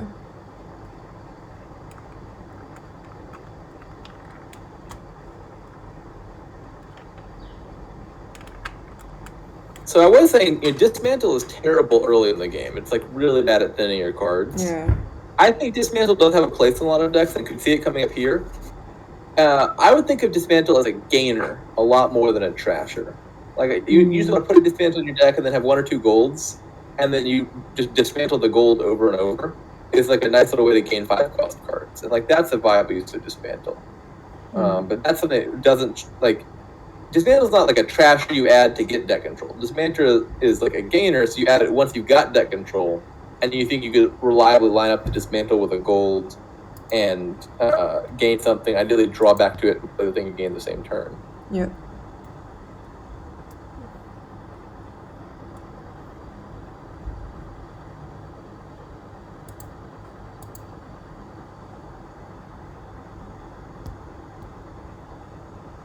Yeah, I agree with SD Carlson's comment. But maybe, like, to get the gold, you just dismantle, like, maybe 1 estate or 1 bounty hunt or something. Then you go from there.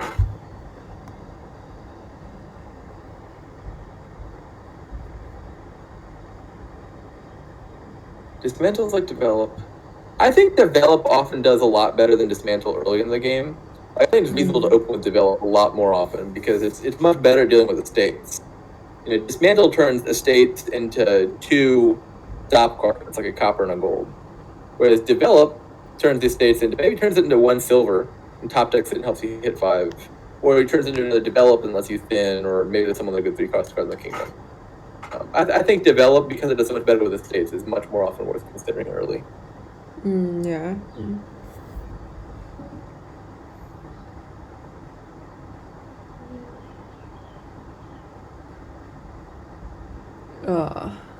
I really do not like early game Dismantle. Yep. Yeah, adding treasures to this deck just seems bad. So the question is, what's the right deck here? I think Cursed Village is the right deck. Like, using Cursed Village as your main draw. What's the payload for that? It could involve giants. I think, it could just as well involve festivals and markets and bounty hunters and dismantles, but maybe giant comes up as well. I think the main answer is just, it involves Cursed Village and some combination of action cards. And the specifics of that probably don't matter too much.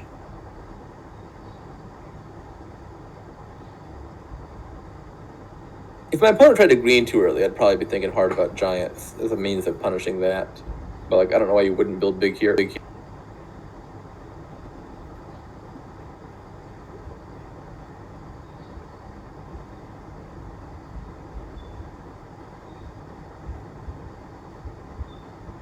Yeah, I feel like we're buying a lot of nobles just because we have 6, and nobles is not looking amazing to me here. Yeah, I mean, there are definitely better means of draws. I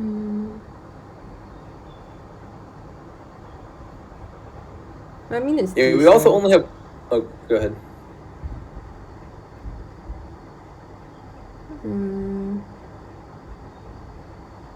I was just gonna say we only have 1 plus buy card gained among the 2 of them. One of them has a market. Looks like Alex has a market.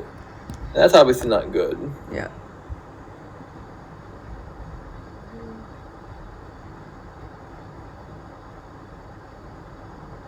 Yeah. So here is Lady City. I'm definitely top priority is get a source of plus buy. Yeah. All right, we can do it right now. Dismantle. We can, dismantle gold into market or festival, and then gain it and play it. Probably festival's better because it doesn't look like you need to draw. Okay, we didn't do that, but it's still not too late. Dismantle gold into festival. Nope, we didn't do it. I mean, we could still buy it. It's not the worst thing.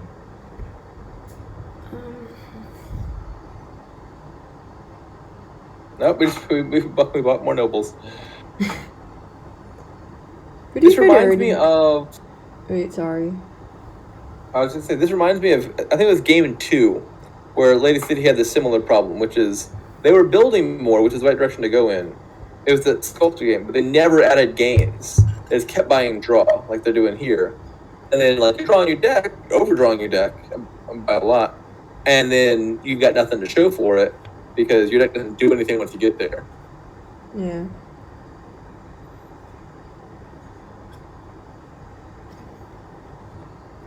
And this is the tricky part, of course, is the difficulty of figuring out how much to balance like draw, trashing, gains, and stuff.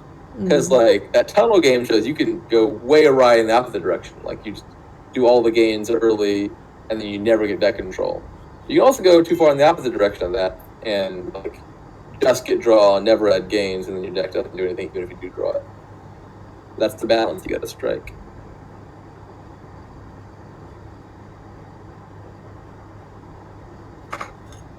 Okay, so here we have another opportunity. We can still gain and play. So dismantle gold into festival and gold, and then draw it.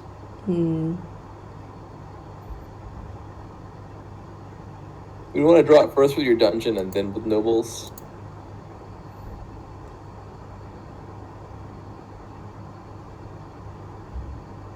Nope, we still do not want +5. We just want all the nobles.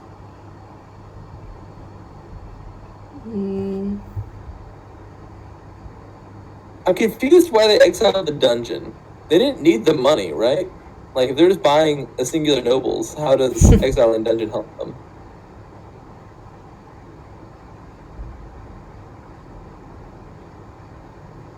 Potion.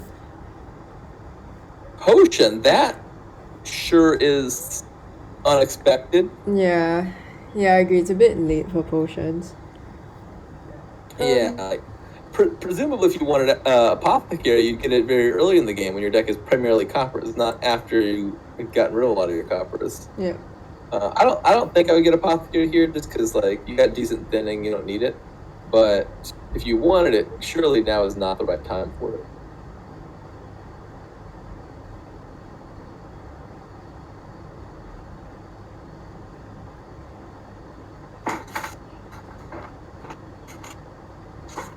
Exalt the dismantle. I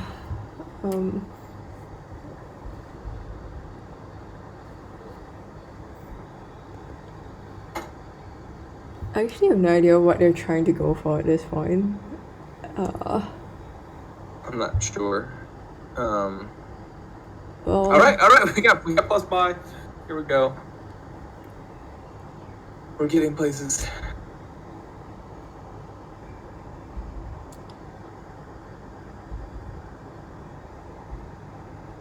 Yeah, so it seems like they're facing opposite problems.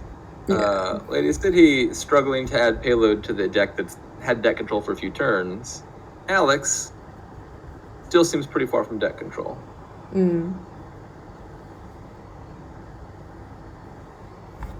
So as Lady Sidhe right now, what I would really be wanting to do if possible is to gain and play a dismantle. Yeah. Like play the dismantle, gain a gold, redraw it, gain something else, draw that. And I mean, they're overdrawing by so much. That seems wait. I thought they had a dismantle. Where'd it go? They exiled their dismantle. They exiled it. Oh no!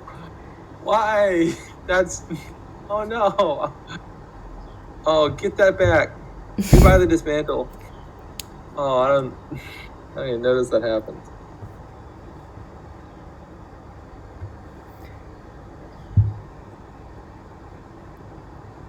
Like I said, dismantle is fundamentally a gainer, much more so than a trasher, and a gainer is exactly what your deck, which is overdrawing and has no payload, needs right now. Yeah.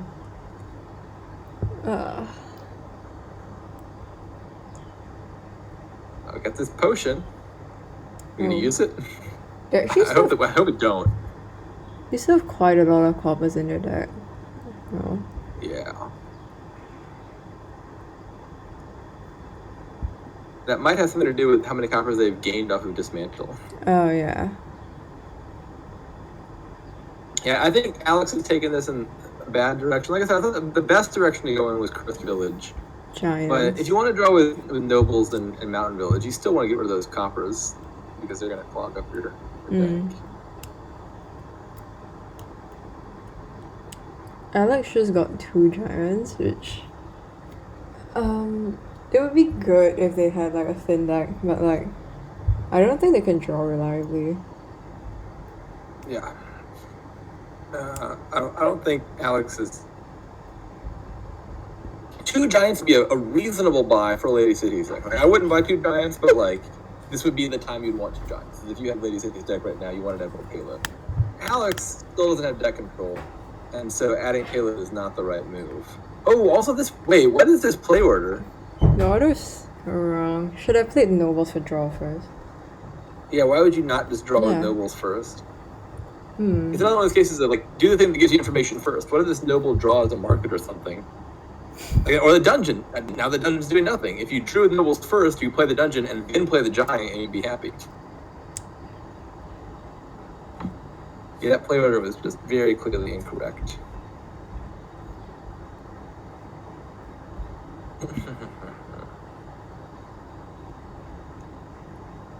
But it's like, watch the end of all of Lady City's turn, and what you'll see is there's like substantially overdrawing, and there's these spare draw cards that are sitting there doing nothing.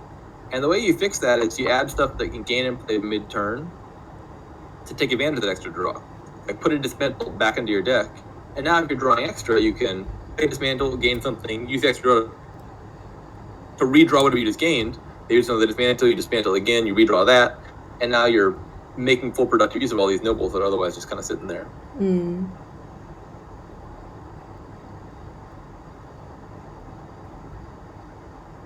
To answer DC, PIMDOS stands for parentheses, exponents, multiplication, division, addition, subtraction. It's the order you do math problems in. The mnemonic we learned for it in school was, please excuse my dear Aunt Sally.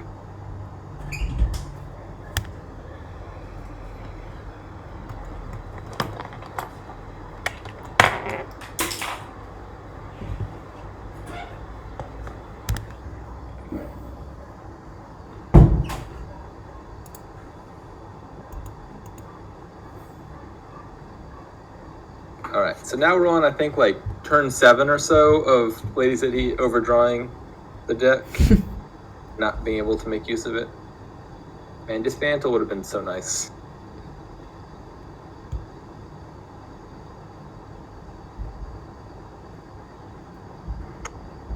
Giants killing giants, just the way of the world. Hmm.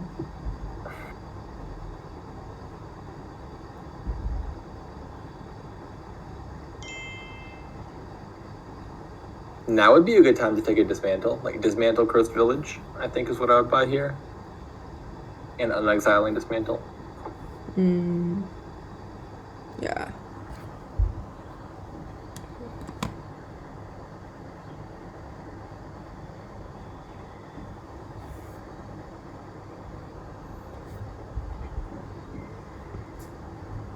Just Province, okay. That seems like underbuilding to me. Hmm. And Silver. Silver's no. I mean, Dungeon would have been way better than Silver, I think. Yeah, I agree.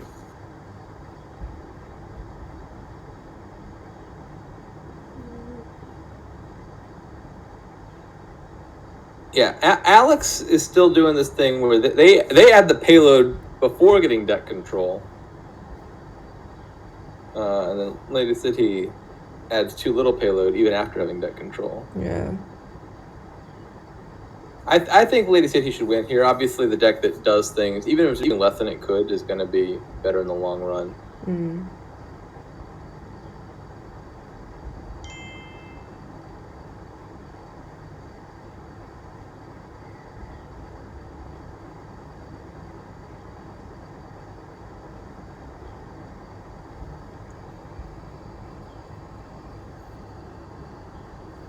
Not too late to add Dismantle.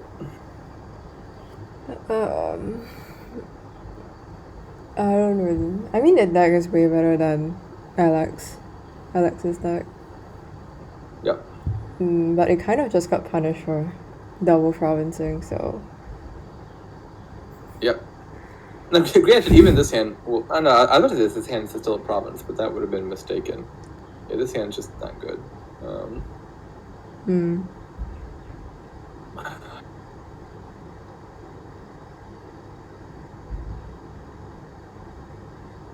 By Bounty Hunter?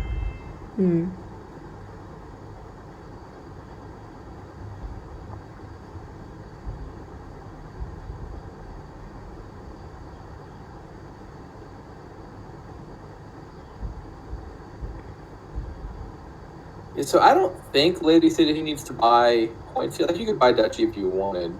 I think I'd rather just buy like a Cursed Village or a Bounty Hunter or something like that. So you're up 7 points with 3 provinces left. So even if the province is split 2-1, that's still you winning by 1 point there. Yeah. If your opponent gets 2 provinces, they'd be 30. Oh god, math. They'd be 33 and you'd be 34. And you'd be up by 1. And so you don't desperately need points. And you just want to make sure you get at least 1 province. So buy like, I don't know, a Cursed Village or something that you'd be happy for your Mountain Village to pick up.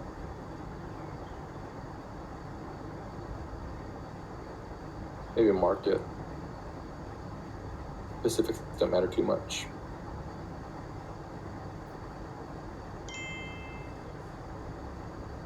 This potion has really been the MVP of this game. Good thing we got it.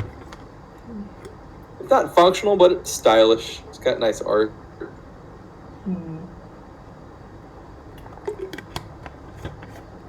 Oh, gold. Gold is not... I did recommend building, but that's not the building I had in mind.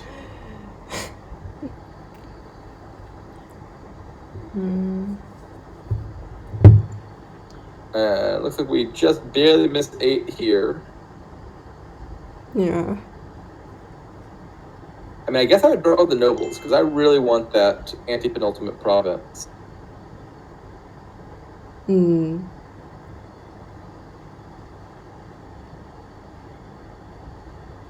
Take a gamble. And we also hit 7 that way. Sad. Yeah.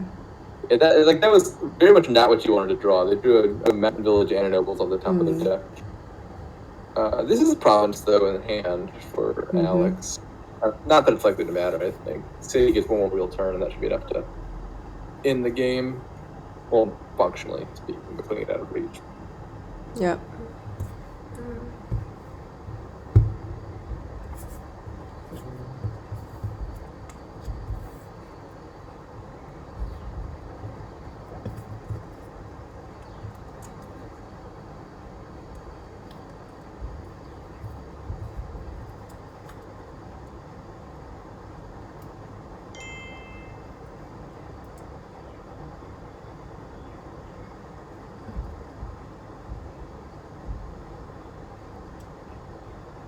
I wasn't looking. What was the issue with the order?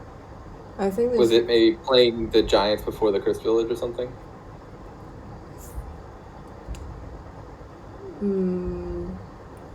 Yeah. The Cursed Village was pretty wasted.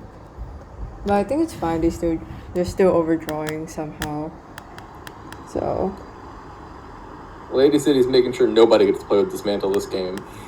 Yep. Yeah, so this is just a 1 game at this point. We'll see if Alex buys the last province just for the sake of it.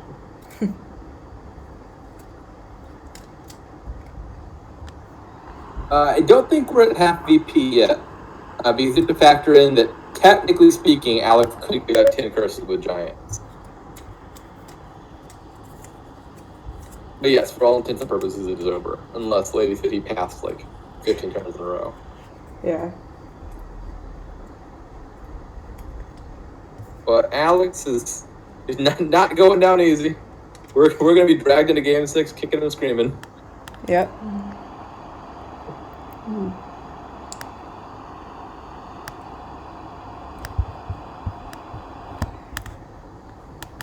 For what it's worth, what does GP stand for?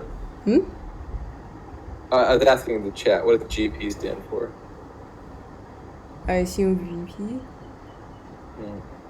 Why does it autocorrect to GP? What do you...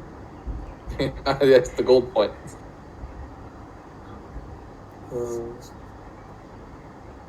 Okay. So 5-0 for player 2 so far, going into game 6. Yep.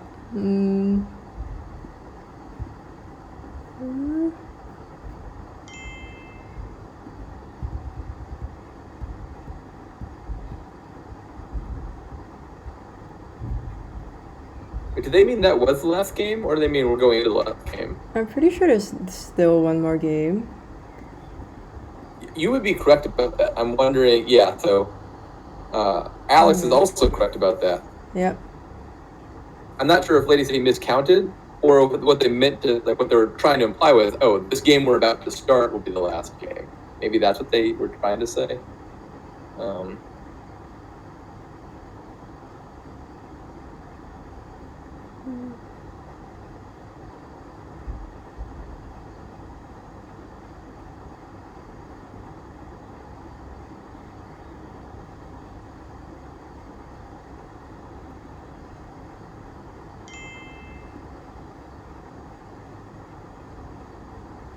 Okay, I think we're all on the same page about the number of games to be played. There's just some communication snafus. What do we have here? This looks strong. Looks fun. Or Cursed Village. We did not see Cursed Village used to its full potential in previous games. You're in luck, Halo Andy. It's not on me. I'm not the one recording. It could be uploaded promptly. I don't know.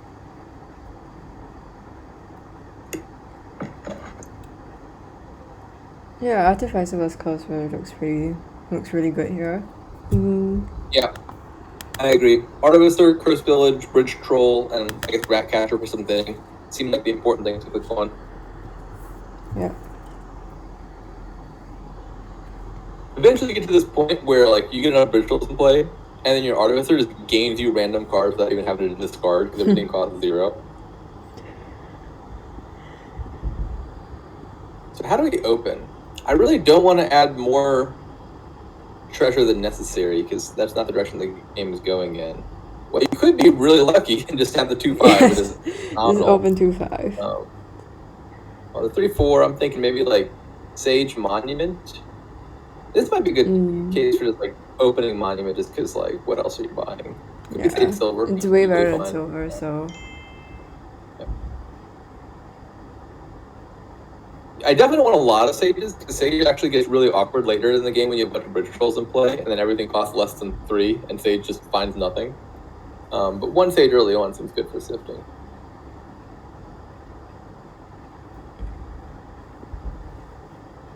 I think I would take... Oh, this is a tough call.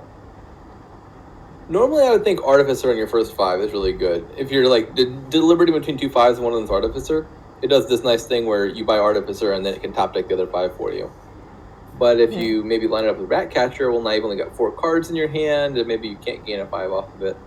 So, Bridge Troll seems reasonable too.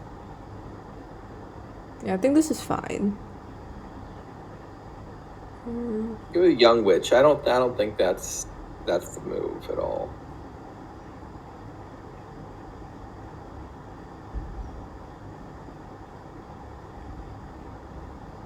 Lady City, no, don't, you're, Alex, you're setting a bad example for your opponent. Now look what they did. Oh.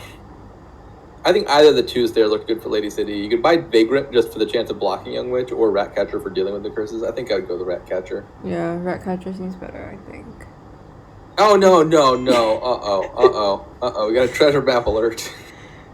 That's not a good sign. Alex, what are you doing? Alex. So, treasure map is a horrible card. One of the worst cards in the game. It's really slow to get going. You gotta buy 2 terminal action cards that do nothing on their own, and you collide them, and then the immediate effect of that is to top deck 4 treasures, guaranteeing your next turn is almost certainly going to be a dud too. And all of that work to get 4 golds, but it's usually not even the best payload. I would rather, like, if you just offer me 4 golds for free in this game, I would not take it, because it gets in the way of this stuff you really want to do, like Bridge Troll and Artificer. Treasure map is just bad in innumerable ways.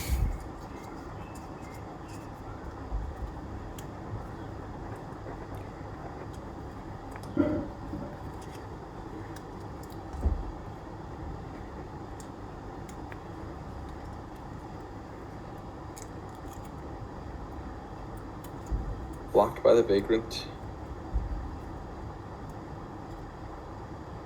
So this should be like a 9-turn game. I'm expecting this is going to be many more than 9 turns, because we're going into the mutual Young Witch territory, which is going to make it a really slow, curse-filled slog.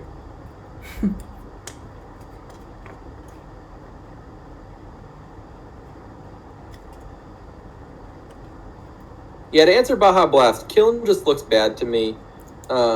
If you want mid-turn gains, Artificer does that better than Kiln does. Yeah. Thinner does is better with Cursed Village and is non-terminal, so you can fin your terminals on Bridge Trolls.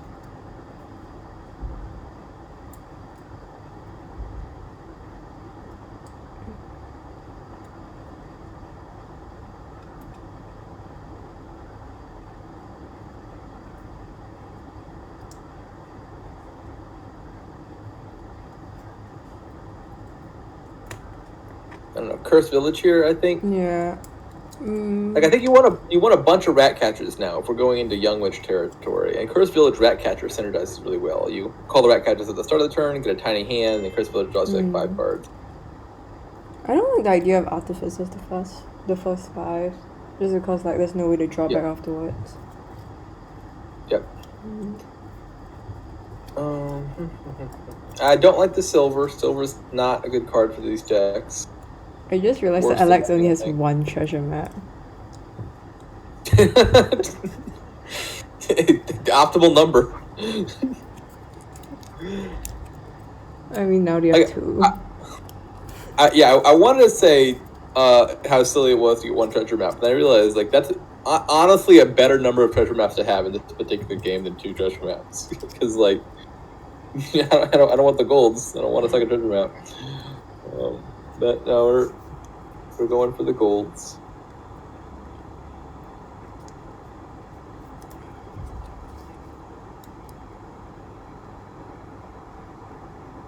Something they could have contemplated doing here, I don't know if it's better, but they could have played the Young Witch, discarded a state in Bridge Troll, and then you draw 1 more copper, and then you can march the Bridge Troll, and that lets you get the Bridge Troll into play for next turn, but you also got to attack him with Young Witch.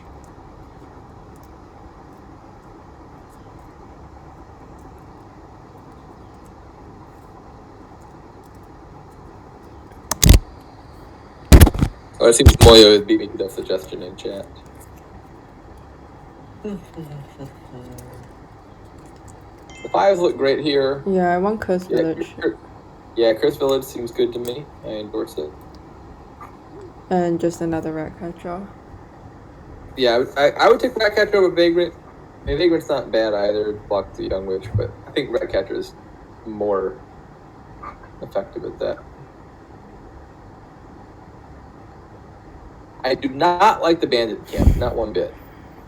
Cursed Village is way better. Just way better. Yeah, 100%. Cursed Village versus Bandit camp, they're both villages. One of them junks your deck with treasures that you won't need because everything should be costing you 0 from all your Bridge Trolls. The other one draws you like 5 cards per play after you've played Ratcatcher, Cursed Village, Ratcatcher, Artificer, Bridge Troll, and stuff. Yeah.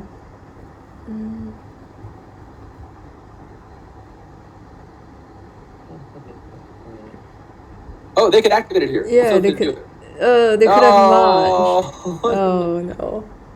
What they needed to do there was maybe did they have enough money to? But yeah, they did. Maybe they didn't have enough money. They discarded a treasure map in the coast, and then they bought March. But because they had that -1 coin token, so then maybe they didn't have enough money. So they had 3 coppers. I think they couldn't have afforded to march it even if they tried. Like, the idea was you discard 1 treasure map and not the other, and then you use March to play the one you discarded, trashing the one you didn't discard. But I think with that -1 token, they're actually 1 point short of being able to afford March.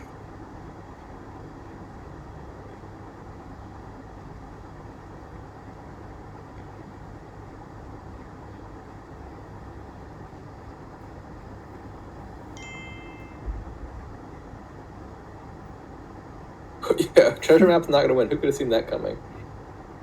It does look like Lady City's deck is headed more in the proper direction here.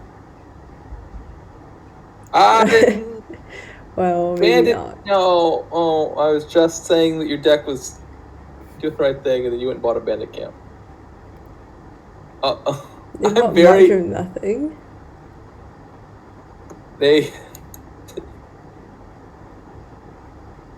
That was an interesting choice of buy that Alex made there. Yeah.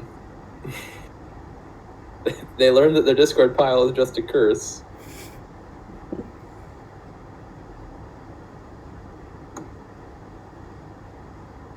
What?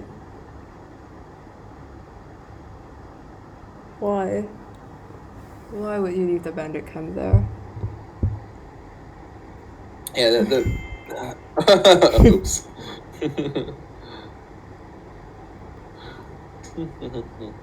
All right, let's forget these bandit camps and return to our plan of clicking Bridge Troll and Cursed Village.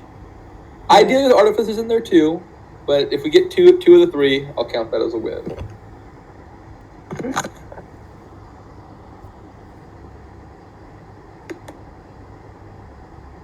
I'm pretty sure they could have marched for treasure maps there. I believe you're correct. Let's see, is that other treasure map in the Discord? I think so. I think they drew at the start of their shuffle. Yeah, I believe you're correct. Oh, in that order. Should play the Young Witch.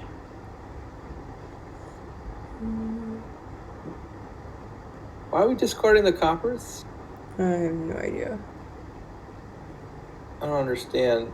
So you can't play these action cards. So you should discard the actions, and then you have 6 money instead of 4. And not, no. Not that.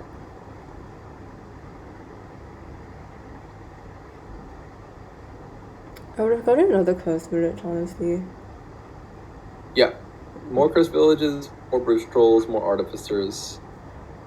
Just those cards seem like the key cards. Yeah. I want an Artificer after my second Cursed Village, probably. Just so I can draw back. I'm not sure.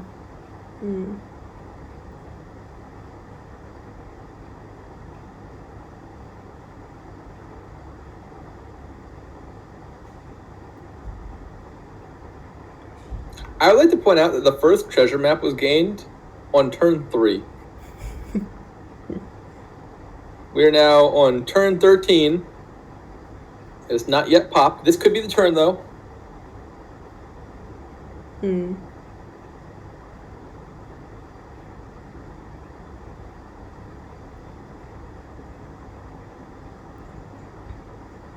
Okay, here we go. We got a lot of money. Enough money to... Oh, almost enough money to afford 2 of the 5s. What? Stop.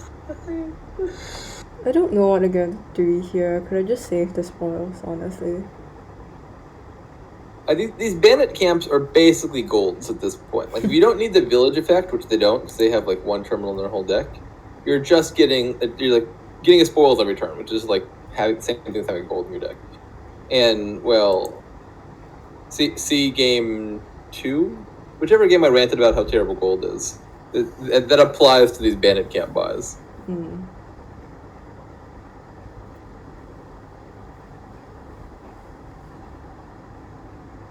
Kiln? I don't like it. It wouldn't be so bad if they had good cards in their deck, but I think there might be 1 card in Alex's entire deck worth copying, which is their Singular Bridge Troll.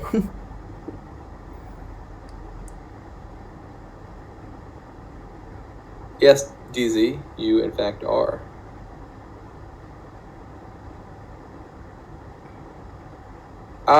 Playing this Sage was a mistake. You know that those bottom 2 cards both cost 0, and so playing the Sage is just going to waste it. But you also know you're going to have to play a Young Witch. You need something to discard. So if you don't play the Sage and just play the Young Witch, you can discard the Sage, which otherwise is going to be useless this turn, and then you're a happy camper. Yeah.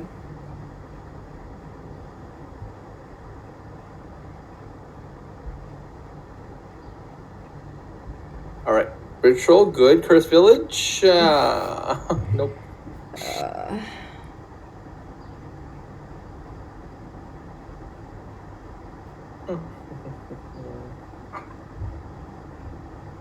Ouch. Sad treasure maps.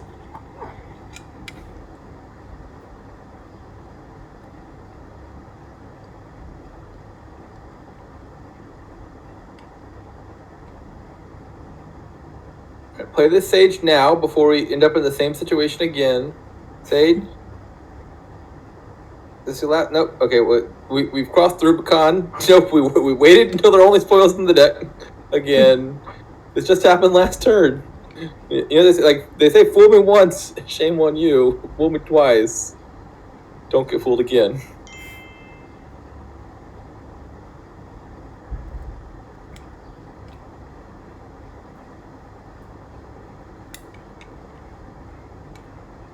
All right, this is good. Buy 3 5s. So like Bridge Troll, Curse Village, Artificer, something like that. Yeah. Yeah, basically any combination of those cards is probably gonna be good. I think I'd buy 1 of each. Yeah, that seems reasonable. Oh. No, but...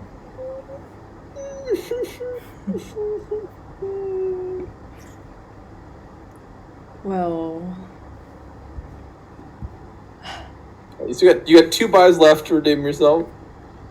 Curse Village Artificer. Come on. Please.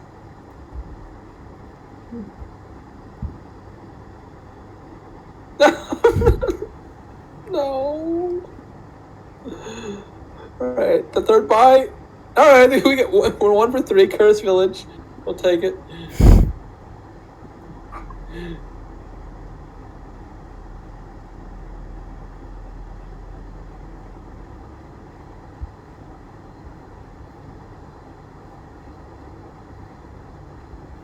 The fact that they played that spoils before their coppers makes me think that they thought they could kill the spoils. As a matter of fact, you cannot. Spoils is not in the supply. And, cards that just generically gain other cards, like Workshop or Artisan or Kiln or whatever, those can't gain things from non-supply areas. Only way you get something that's not in the supply is with a card that specifically gives it to you. So, like Bandit Camp says, gain a spoils. But, like, if you had a Workshop that says gain a card costing up to 4, you couldn't just, like, grab a spoils out of the pile with it. Same thing with Kiln.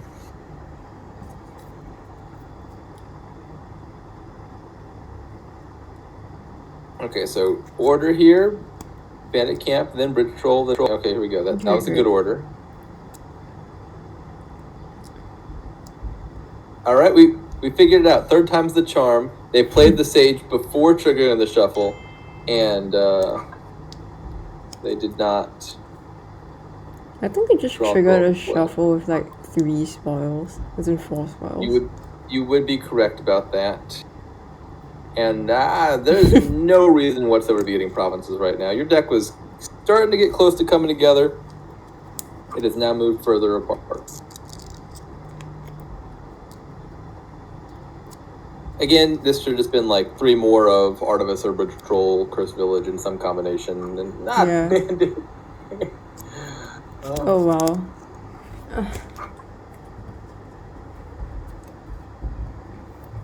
Oh, Alex finally got the treasure maps.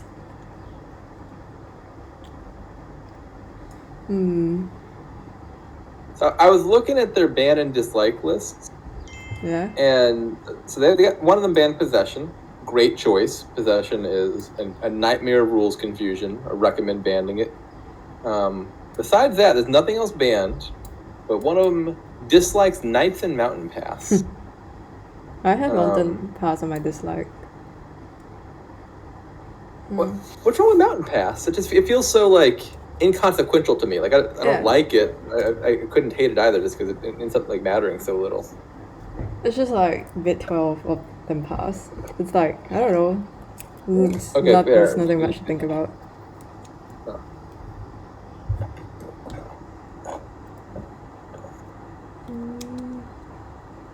As usual, every thought DZ has about Dominion is incorrect. Possession is like the least strange card to ban of all time. It is far and away the most banned card on the client.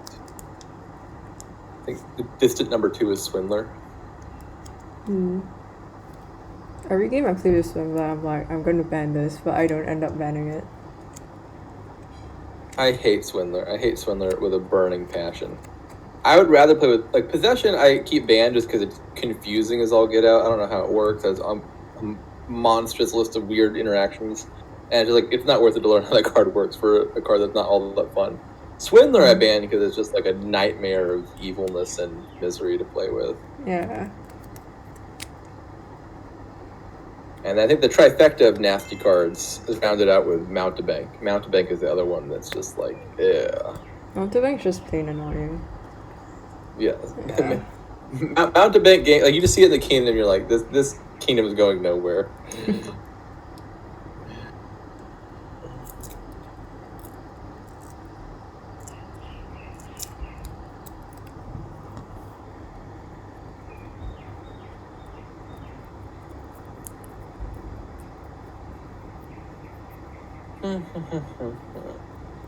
Well, this game looks pretty close to over. Yeah, and it looks like it's unlocked for Lady Sidhe. So we're finally going to see player one win a game against all odds. Player one might win one.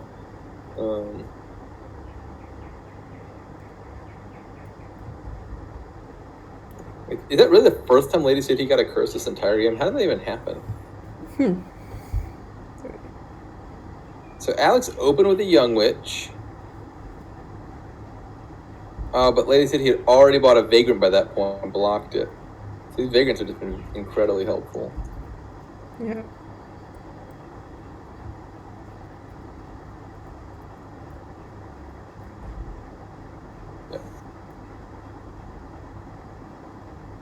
What? We're marching something.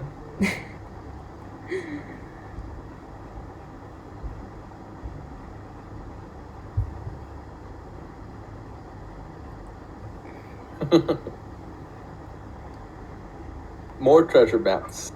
Never have too many treasure maps.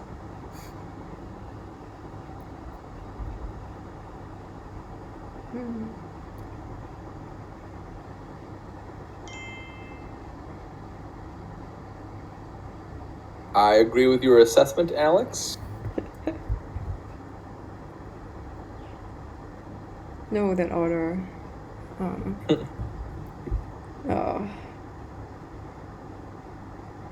All right, we're gonna finish them off. Looks like it'll be enough. This next card is probably a spoilt, right? Yeah, they'll probably draw. Oh, we're so close. That was close. It was not a spoilt.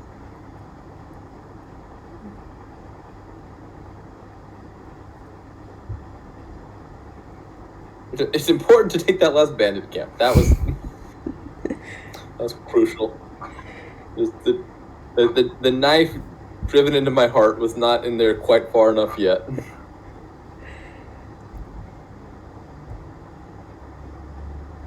Are we gonna fall on our own sword and buy the last province?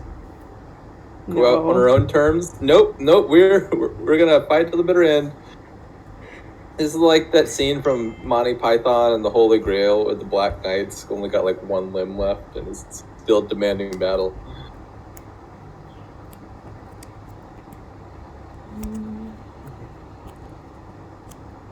Alright, here we go. Okay, got it in hand. Yeah.